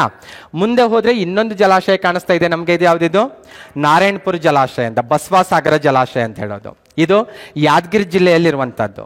ಆದರೆ ಅದು ರಿಸರ್ವಿಯರ್ ಏರಿಯಾ ಅಂತ ಬಂದಾಗ ಆ್ಯಕ್ಚುಲಿ ಟ್ರೈ ಜಂಕ್ಷನ್ ಏರಿಯಾದಲ್ಲಿದೆ. ಅದು ವಿಜಯಪುರ, ಯಾದಗಿರಿ, ರಾಯಚೂರು 3 ಭಾಗದಲ್ಲೂ ಇರೋದು ಕಂಡು ಬರ್ತಾ ಇದೆ. ಕ್ಲಿಯರ್ ಆಗ್ತಾ ಇದೆನಾ? ಇಡೀ ಕರ್ನಾಟಕದಲ್ಲಿರೋದು 2 ಡ್ಯಾಮ್ಗಳು ಮೇಜರ್ ಆಗಿರೋದು, ಓಕೆನಾ. ಆಲ್ಮಟ್ಟಿ ಡ್ಯಾಮ್ ಮತ್ತು ನಾರಾಯಣಪುರ ಡ್ಯಾಮ್. ನೀವು ಬರ್ಕೊಂಡು ಹೋಗಿರ್ತೀರಿ ಹೀಗೆ. ಹಾಗೋ ಒಂದು ಎಕ್ಸಾಮಲ್ಲಿ ಕ್ವಶನ್ ಏನು ಕೇಳ್ತಾರೆ, ಸಿಂಪಲ್ ಆಗಿ ಕೇಳ್ಬೋದು, ಕೃಷ್ಣಾ ನದಿಗೆ ಈ ಕೆಳಗಿನ ಯಾವ ಜಲಾಶಯ ನಿರ್ಮಿಸಲಾಗಿದೆ ಅಂತ. ಆ ಆಪ್ಷನ್ಸಲ್ಲಿ ಆಲ್ಮಟ್ಟಿನೋ ನಾರಾಯಣಪುರ ಯಾವುದೊಂದು ಇರುತ್ತೆ, ಅಥವಾ 2 ಕೊಟ್ಟಿರ್ತಾರೆ, 2 ಹಾಕಿ ಬರ್ಬೋದು ನೀವೀಗ. ಇನ್ನೊಂದ್ಸರಿ ಏನು ಕೇಳ್ತಾರೆ, ಕರ್ನಾಟಕದಲ್ಲಿ ಕೃಷ್ಣಾ ನದಿ ಪಾತ್ರದಲ್ಲಿ ಬಂದಾಗ ಮೊದಲಿಗೆ ಆಲ್ಮಟ್ಟಿ ಜಲಾಶಯ ಇದೆ, ಆಮೇಲೆ ಅದರ ಕೆಳ ಪಾತ್ರದಲ್ಲಿ ಬಂದಾಗ ನಾರಾಯಣಪುರ ಜಲಾಶಯ ಇದೆ. ಈ ಸ್ಟೇಟ್ಮೆಂಟ್ ಸರಿನಾ ತಪ್ಪಾ ಅಂತ ಕೇಳ್ಬಿಡ್ತಾರೆ. ಹಾಗಾಗಿ ಇಂಥ ಕ್ವಶನ್ಗೆ ಆನ್ಸರ್ ಮಾಡಬೇಕಾದ್ರೆ ನೀವು ಮ್ಯಾಪನ್ನು ಅಬ್ಸರ್ವ್ ಮಾಡಬೇಕು. ನೀವು ಫಸ್ಟಿಗೆ ಯಾವ ಜಲಾಶಯ ಬರುತ್ತೆ, ಆಮೇಲೆ ಯಾವ್ದು ಬರುತ್ತೆ ಅನ್ನೋದು ಗೊತ್ತಿರಬೇಕು. ಇನ್ನೊಂದು ನೆನ್ಪಿಟ್ಕೊಡ್ರಿ, ಇವೆರಡು ಡ್ಯಾಮ್ನ ಮಿಡಲಲ್ಲಿ ಒಂದು ನದಿ ಬಂದು ಸೇರ್ತಾ ಇದೆ. ಇಲ್ಲಿ ಈ ಕಡೆಯಿಂದ ಇಲ್ಲಿಂದ ಸ್ಟಾರ್ಟ್ ಆಗ್ತಾ ನೋಡ್ರಿ, ಬೆಳಗಾವಿಯಿಂದ ಸ್ಟಾರ್ಟ್ ಆಗ್ತಾ ಇದೆ, ಒಂದು ನದಿ ಬಂದು ಸೇರ್ತಾ ಇದೆ. ಇದು ಮಲಪ್ರಭಾ. ಇದು ಕೂಡಲ ಸಂಗಮ ಪ್ಲೇಸ್. ಇದು ಕೂಡಲ ಸಂಗಮ 2 ನದಿಗಳ ಸೇರೋದಲ್ಲಿ. ಕೃಷ್ಣಾ ಜೊತೆ ಯಾವ್ದು ಸೇರ್ತಾ ಇದೆ ಅಲ್ಲಿ? ಮಲಪ್ರಭಾ ಸೇರ್ತಾ ಇದೆ. ಮಲಪ್ರಭಾ ಕೂಡ ಪೂರ್ವಕ್ಕೆ ಹರಿಯುವ ನದಿ. ಯಾವುದರ ಉಪನದಿ ಅದು? ಕೃಷ್ಣಾಗೆ ಬಂದು ಜಾಯ್ನ್ ಆಗ್ತಾ ಇದೆ ಅಂದರೆ ಅದು ಕೃಷ್ಣಾದ ಉಪನದಿ ಅಂತ ಹೇಳೋದು. ಕೂಡಲ ಸಂಗಮವು ಆಲಮಟ್ಟಿ ಮತ್ತು ನಾರಾಯಣಪುರ ಜಲಾಶಯದ ಮಧ್ಯಭಾಗದಲ್ಲಿದೆ ಅಂತ ಹೇಳಿದ್ರೆ ಒಪ್ಕೋಬೋದಾ? ರೈಟ್. ಈ ರೀತಿ ಸ್ವಲ್ಪ ನೀವೇನು ಮಾಡಬೇಕು, ಪ್ಲ್ಯಾನ್ಡ್ ಆಗಿ ವಿಚಾರ ಮಾಡ್ತಾ ಹೋಗಬೇಕು. ಕ್ಲಿಯರ್ ಆಗುತ್ತೆ ಹೇಳೋದು? ಅದಕ್ಕಿಂತ ಮುಂಚೆನೇ ಇನ್ನೊಂದು ನದಿ ಬಂದು ಸೇರ್ತಾ ಇದೆ. ಇದು ಮಹಾರಾಷ್ಟ್ರದಿಂದ ಬಂದು ಸೇರುವಂಥ ಮತ್ತೊಂದು ನದಿ ಇದೆ, ಆಲ್ಮಟ್ಟಿ ಜಲಾಶಯದ ಬಳಿ ಬಂದು ಜಾಯ್ನ್ ಆಗ್ತಾ ಇದೆ. ಇದು ಘಟಪ್ರಭಾ ನದಿ. ಇದು ಕ್ಲಿಯರ್ ಆಗ್ತಾ ಇದೆನಾ? ಓಕೆ. ಕೃಷ್ಣಾಗೆ ಮೇಜರ್ ಆಗಿ ನಮ್ಮ ಸ್ಟೇಟಲ್ಲಿ ನಾವು 4 ನದಿಗಳನ್ನು ಗುರುತಿಸ್ತೇವೆ ಮೇಜರ್ ಆಗಿರೋದು. ಯಾವ್ದ್ಯಾವುದು? ಒಂದು ಘಟಪ್ರಭಾ. ಘಟಪ್ರಭಾ ಇದಕ್ಕೊಂದು ಡ್ಯಾಮ್ ಕಾಣಿಸ್ತಾ ಇದೆ ಅಲ್ಲಿ, ಹಿಡ್ಕಲ್ ಡ್ಯಾಮ್ ಅಂತ ಹೇಳೋದು. ಇದು ರಾಜ ಲಕ್ಕಂಗೌಡ ಜಲಾಶಯ ಅಂತ ಕರೆಯೋದು. ಯಾವ ಡಿಸ್ಟಿಕಲ್ಲಿದೆ? ಈ ಅಲ್ಲೇ ನೋಡಿದ್ರೆ ಗೊತ್ತಾಗುತ್ತೆ, ಅದನ್ನ ಹೇಳಬೇಕಾಗಿಲ್ಲ ನಾವು. ಓಕೆನಾ? ಇನ್ನೊಂದು ಮೇಜರ್ ಆಗಿರುವಂಥ ಉಪನದಿ ಯಾವುದು? ಕರ್ನಾಟಕದಲ್ಲಿ ಉಗಮ ಆಗುತ್ತೆ, ಮಲಪ್ರಭಾ ಬೆಳಗಾವಿ ಡಿಸ್ಟಿಕಲ್ಲಿ. ಇದಕ್ಕೂ ಒಂದು ಡ್ಯಾಮ್ ಕಾಣಿಸ್ತಾ ಇದೆ. ಇದು ಯಾವುದಿದು? ನವಿಲು ತೀರ್ಥ ಜಲಾಶಯ ಅಂತ, ಸೌದತ್ತಿ ಬಳಿ ಕಂಡುಬರೋದು. ಸೌದತ್ತಿ ಬಳಿ ನವಿಲು ತೀರ್ಥ, ರೇಣುಕಾ ಸಾಗರ್ ಜಲಾಶಯ ಅಂತ ಕರೆಯೋದು. ಕ್ಲಿಯರ್ ಆಗ್ತಾ ಇದೆನಾ? ಓಕೆ. ಒಂದು ಘಟಪ್ರಭಾ ಆಲ್ಮಟ್ಟಿ ಬಳಿ ಜಾಯ್ನ್ ಆಗ್ತಾ ಇದೆ. ಇನ್ನೊಂದು ಉಪನದಿ ಯಾವುದು? ಮಲಪ್ರಭಾ ಕೂಡಲ ಸಂಗಮದಲ್ಲಿ ಜಾಯ್ನ್ ಆಗ್ತಾ ಇದೆ. ಇನ್ನು ಸ್ವಲ್ಪ ಮುಂದೆ ಹೋಗೋಣ. ಮುಂದೆ ಹೋದ್ರೆ ನಮ್ಗೆ ಇಲ್ಲೊಂದು ಮೇಲ್ಗಡೆಯಿಂದ ಇನ್ನೊಂದು ಉಪನದಿ ಬರ್ತಾ ಇದೆ. ಇದು ಭೀಮಾ ನದಿ. ಮಹಾರಾಷ್ಟ್ರದಲ್ಲಿ ಉಗಮ ಆಗುತ್ತೆ ಆಕ್ಚುಲಿ, ಭೀಮಾಶಂಕರ ಅನ್ನುವಂಥ ಪ್ಲೇಸಲ್ಲಿ, ವೆಸ್ಟರ್ನ್ ಘಾಟ್ಸ್ ಏರಿಯಾದಲ್ಲೇ ಉಗಮ ಆಗೋದು. ಅದು ಬಂದು ಎಲ್ಲಿ ಜಾಯ್ನ್ ಆಗ್ತಾಯಿದೆ ನೋಡ್ರಿ? ಬಹುತೇಕ ರಾಯಚೂರಿನ ಮೇಲ್ಭಾಗ, ಗಡಿ ಭಾಗ ಅಂತಾನೆ ಹೇಳೋದು, ತೆಲಂಗಾಣ ಮತ್ತು ಕರ್ನಾಟಕದ ಗಡಿ ಭಾಗದಲ್ಲಿ ಬಂದು ಜಾಯ್ನ್ ಆಗ್ತಾ ಇದೆ. ಕ್ಲಿಯರ್? ಎಷ್ಟು ಉಪನದಿಗಳ ಬಗ್ಗೆ ಓದ್ದೆವು? 3 ಉಪನದಿಗಳು. ಒಂದು ಮಲಪ್ರಭಾ, ಘಟಪ್ರಭಾ, ಮಲಪ್ರಭಾ, ಆಮೇಲೆ ಭೀಮಾ ಆಯಿತು. ಇನ್ನೊಂದು ಕೆಳಭಾಗದಿಂದ ಇಲ್ಲಿಂದ ಕಾಣಿಸ್ತಾ ಇದೆ ನೋಡಿ, ಈ ಕಡೆ ಶಿವಮೊಗ್ಗ, ಚಿಕ್ಕಮಗಳೂರು, ಶಿವಮೊಗ್ಗದಿಂದ ಹೋಗುತ್ತೆ, ಹಾವೇರಿ, ಗದಗ್, ವಿಜಯನಗರದಿಂದ, ಕೊಪ್ಪಳದಿಂದ ಮುಂದೆ ಹೋಗಿ ಏನಾಗುತ್ತೆ, ಇಲ್ಲಿ ಹೋಗಿ ಜಾಯ್ನ್ ಆಗ್ತಾ ಇದೆ. ಇದು ತುಂಗಭದ್ರಾ ನದಿ. ಇದು ಕೂಡ ಕೃಷ್ಣಾದ ಉಪನದಿನೇ. ಕ್ಲಿಯರ್ ಆಗುತ್ತಾ? 4 ಮೇಜರು, ಮಿಡಲಲ್ಲಿ ಒಂದು ದೋಣಿ ಅನ್ನುವಂಥ ಸಣ್ಣದಾದಂಥ ನದಿ ಬಂದು ಜಾಯ್ನ್ ಆಗುತ್ತೆ. ಒಟ್ಟು 5 ಮೇಜರ್ ಆಗಿರುವಂಥ ನದಿಗಳಂತ ಗುರುತಿಸೋದು. ಕ್ಲಿಯರ್ ಆಗುತ್ತಾ? ಓಕೆ. ಈಗ ನೀವು ಎಕ್ಸಾಮಲ್ಲಿ ಏನಾದರೂ ಲಿಸ್ಟ್ ಮಾಡಿಕೊಟ್ರೆ ಆನ್ಸರ್ ಮಾಡ್ಬೋದಾ? ಕೃಷ್ಣಾದ ಉಪನದಿ ಯಾವುದು ಆಗಿದೆ ಅಥವಾ ಯಾವ್ದು ಆಗಿಲ್ಲ ಅಂತೇನಾದರೂ? ಕೃಷ್ಣಾದ ಉಪನದಿಗಳಿವ್ಯಾವು? ಘಟಪ್ರಭಾ, ಮಲಪ್ರಭಾ, ಭೀಮಾ, ತುಂಗಭದ್ರಾ, ಇವನ್ ಡೋಣಿ ಕೂಡ ಗುರುತಿಸೋದು. ನಮ್ಮ ಸ್ಟೇಟಿಗೆ ಮಾತ್ರ ಲಿಮಿಟ್ ನಾನು ಹೇಳ್ತಾ ಇರೋದು. ಮಹಾರಾಷ್ಟ್ರದಲ್ಲಿ ಬಂದಾಗ ಕೊಯ್ನಾ ಮೇಜರ್ ಆಗಿರುವಂಥ ಒಂದು ಉಪನದಿ ಅದು. ಓಕೆನಾ? ಇನ್ನು ತೆಲಂಗಾಣದಲ್ಲಿ ಹೋದಾಗ ಮೂಸಿ, ದಾಂಡೆಲಿಂಗ, ಸುಮಾರು ಬೇರೆ ಬೇರೆ ನದಿಗಳು ಕೂಡ ಸಿಗ್ತವೆ. ಮೇಜರ್ ಆಗಿರೋದು ಈ ನದಿಗಳು. ಇಷ್ಟೆಲ್ಲ ಓದ್ಕೊಂಡು ಎಕ್ಸಾಮ್ಗೆ ಹೋಗಿರ್ತೇವೆ. ಎಕ್ಸಾಮಲ್ಲಿ ಫಸ್ಟ್ ಕ್ವಶನ್ ಮತ್ತೆ ಫ್ರೇಮ್ ಮಾಡಿಬಿಡ್ತಾರೆ. ಓಕೆ. ಈ ಕೆಳಗಿನವುಗಳಲ್ಲಿ ಯಾವುದು ಕೃಷ್ಣಾದ ಎಡಭಾಗದ ಉಪನದಿ ಅಂತ ಕೇಳ್ಬಿಡ್ತಾರೆ. ನಾವು ಬರೀ ಉಪನದಿ ಓದ್ಕೊಂಡು ಹೋಗಿರ್ತೇವೆ, ಅಲ್ಲಿ ನೋಡಿದ್ರೆ ಎಡಭಾಗದ ಉಪನದಿ ಯಾವುದಂತ ಕೇಳ್ತಾರೆ. ಓಕೆ. ನಾವು ಮಲಪ್ರಭಾ, ಘಟಪ್ರಭಾ ಅಂತ ಬುಕ್ಕಲ್ಲಿ ಓದ್ಕೊಂಡು ಹೋದ್ರೆ ಸಾಕಾಗಲ್ಲ. ಎಡಭಾಗದ ಉಪನದಿ, ಬಲಭಾಗದ ಉಪನದಿ ಅಂತ ಗುರುತಿಸೋದು ಯಾವ ಬೇಸ್ ಮೇಲೆ? ಅದು ಯಾವ ಕಡೆಯಿಂದ ಬಂದು ಸೇರುತ್ತೆ ಅನ್ನೋಂಥ ಬೇಸ್ ಮೇಲೆ ಅಷ್ಟೇ. ಇಲ್ಲಿಂದ ಕೃಷ್ಣ ಹರಿತಾ ಇದೆನಾ? ಕೃಷ್ಣ ಹರಿತಾ ಇದೆ ಅಂದರೆ ಈ ಕಡೆಯಿಂದ ಬರೋದೆಲ್ಲ ಎಡಭಾಗದ ನದಿಗಳು, ಈ ಕಡೆಯಿಂದ ಬರೋದೆಲ್ಲ ಬಲಭಾಗದ ನದಿಗಳು. ಕ್ಲಿಯರ್ ಆಗುತ್ತೆ ಹೇಳೋದು? ಹಾಗ ಘಟಪ್ರಭಾ, ಮಲಪ್ರಭಾ, ತುಂಗಭದ್ರಾ ಇವೆಲ್ಲವೂ ಕೂಡ ಬಲಭಾಗದ ಉಪನದಿಗಳು. ಎಡಭಾಗದಿಂದ ಬಂದು ಸೇರುವಂಥ ಪ್ರಮುಖ ನದಿ ಅಂದರೆ ಯಾವುದು? ಭೀಮಾ ಅಂತ ಹೇಳೋದು. ಕ್ಲಿಯರ್ ಆಗುತ್ತಾ? ಓಕೆ. ಕೊನೆಯದಾಗಿ ಒಂದು ಕ್ಲಾರಿಟಿ ಕೊಟ್ಟು ಮುಗಿಸ್ತೀನಿ ನಾನು. ಓಕೆ. ಇದು ಕೃಷ್ಣಾ ನದಿ. ಈಗ ನೀವು ಎಕ್ಸಾಮ್ ಮನೆಯಲ್ಲಿ ಏನಾದರೂ ಡ್ರಾ ಮಾಡ್ಕೊಂಡು ಪ್ರಾಕ್ಟೀಸ್ ಮಾಡಂಗಿದ್ರೆ ಅಗೇನ್ ಏನು ಮಾಡಬೇಕು? ಇದು ಕೃಷ್ಣ ಅಂತ ಹೇಳಿದ್ರೆ ಫಸ್ಟ್ ಒಂದು ನದಿ ಯಾವುದು? ಹಾಗೆ ಓದ್ಕೋಬೇಕು ನೀವು ಓದೋ ಟೈಮಿಗೆ. ಯಾವ್ದು ಅಂತ ನಾನು ಎಡಭಾಗ ಬಲಭಾಗ ಅಂತ ಹೇಳ್ದಂತ ಅವೆಲ್ಲೆಲ್ಲೋ ಜೋಡಿಸಂಗಿಲ್ಲ ನೀವು ಬಂದಾಗ. ಫಸ್ಟಿಗೆ ಯಾವುದು? ಓಕೆ. ಒಂದು ಡ್ಯಾಮ್ ಇರಬೇಕು ಅದಕ್ಕೆ. ಓಕೆನಾ? ಅದಾದ ನಂತರ ಇನ್ನೊಂದು ಪ್ಲೇಸು ಯಾವುದಿದು? ಓಕೆ. ಇಲ್ಲೊಂದು ಕೂಡಲ ಸಂಗಮ ಅಂತ ಪ್ಲೇಸ್ ಇದೆ, ಗೊತ್ತಿರಬೇಕು. ಇಲ್ಲಿ ಆಲ್ಮಟ್ಟಿ ಡ್ಯಾಮ್ ಇದೆ ಅನ್ನೋದು ಗೊತ್ತಿರಬೇಕು. ಇಲ್ಲಿ ಬಸವಸಾಗರ ಡ್ಯಾಮ್ ಇದೆ ಅನ್ನೋದು ಗೊತ್ತಿರಬೇಕು. ಈ ಕಡೆಯಿಂದ ಬಂದು ಸೇರುವಂಥ ನದಿ ಯಾವುದಿದು? ಭೀಮಾ. ಯಾವುದೇ ಡ್ಯಾಮ್ ಇಲ್ಲ ನಮ್ಮ ಸ್ಟೇಟಲ್ಲಿ ಬಂದಾಗ. ಮಹಾರಾಷ್ಟ್ರದಲ್ಲಿ ಒಂದು ಉಜ್ಜಯಿನಿ ಅನ್ನೋಂಥ ಪ್ಲೇಸಲ್ಲಿ ಡ್ಯಾಮ್ ಇದೆ, ಅದಕ್ಕೆ. ನಮ್ಮ ಸ್ಟೇಟಲ್ಲಿ ಮೇಜರ್ ಡ್ಯಾಮ್ ಯಾವುದೂ ಇಲ್ಲ ಅದಕ್ಕೆ. ಇಲ್ಲೇ ಮಿಡಲಲ್ಲಿ ಸಣ್ಣದಾಗಿ ಬಂದು ಡೋಣಿ ಸೇರುತ್ತೆ, ಅದೇನೋ ಅಷ್ಟು ಇಂಪಾರ್ಟೆಂಟ್ ಅಲ್ಲ. ಇನ್ನೊಂದು ಮೇಜರ್ ಆಗಿ ಬಂದು ಸೇರುತ್ತೆ ಇದು. ಓಕೆ. ತುಂಗಭದ್ರಾ. ಅದಕ್ಕೊಂದು ಡ್ಯಾಮ್ ಇದೆ, ಪಂಪಾ ಸಾಗರ್ ಅಂತ, ಹೊಸಪೇಟೆ ಡ್ಯಾಮ್ ಅಂತ ಹೇಳೋದು. ಕ್ಲಿಯರ್ ಆಗುತ್ತಾ? ಈ ರೀತಿನೇ ಡ್ರಾ ಮಾಡ್ಕೊಂಡು ಈ ರೀತಿನೇ ಓದಿರಬೇಕು. ಎಲ್ಲೂ ಪಾಯಿಂಟ್ಸ್ ಬರ್ದಿರಬಾರ್ದು. ನೀವು ರಿವಿಷನ್ ಮಾಡ್ಕೊಳ್ಳೋರು ಎಲ್ಲೂ ಪಾಯಿಂಟ್ಸ್ ಬರ್ದಿರಬಾರ್ದು. ಯಾಕೆ ಬರ್ದಿರಬಾರ್ದು? ಪ್ರತಿದಿನ ನೋಡ್ಬೇಕು, ನೆನಪಿಗೆ ಬರ್ಬೇಕು ನಿಮಗೆ ಎಲ್ಲೆಲ್ಲೇನೇನಿದೆ ಅಂತ. ಇಲ್ಲೇನಿದೆ ಹೇಳ್ಬೋದಾ ಯಾರಾದರೂ? ಘಟಪ್ರಭಾ ಡ್ಯಾಮ್ ಅದು. ಓಕೆನಾ? ನದಿ ಘಟಪ್ರಭಾ. ಓಕೆ. ಡ್ಯಾಮ್ ಯಾವುದು? ಹಿಡ್ಕಲ್ ಡ್ಯಾಮ್ ಅಂತ. ಇದು ಯಾವುದಿದು? ರೇಣುಕಾ ಸಾಗರ್ ಡ್ಯಾಮ್. ಇದು ಯಾವ ಡ್ಯಾಮ್? ಇದು ಆಲ್ಮಟ್ಟಿ. ಇದು ಬಸವಸಾಗರ. ಇದು ಕೂಡಲ್ ಸಂಗಮ್. ನದಿ ಬಂದು ಜಾಯ್ನ್ ಆಗ್ತಾ ಇದೆ ಇಲ್ಲಿ ಬಂದಾಗ. ಓಕೆನಾ? ಇದು ಭೀಮಾ, ಇದು ತುಂಗಭದ್ರಾ. ಕ್ಲಿಯರ್ ಆಗುತ್ತಾ? ಓಕೆ. ಇಷ್ಟು ಒಂದು ಸ್ವಲ್ಪ ಪ್ಲಾನೆಡ್ ಮಾಡಿ ವರ್ಕ್ ಮಾಡಿದ್ರೆ ಖಂಡಿತ ರಿವರ್ಸ್ ಸಿಸ್ಟಮ್ ಕಂಪ್ಲೀಟ್ ಆಗುತ್ತೆ. ಓಕೆ. ಏನಾದರೂ ಡೌಟ್ಸ್ ಇದ್ರೆ ಕೇಳ್ಬೋದು. ಇನ್ನು ಅಷ್ಟೇ. ನಂಗೆ ಬೈಕೋಲ್ ಅಂದರೆ ಸಾಕಷ್ಟೇ, ಇನ್ನೇನಿಲ್ಲ.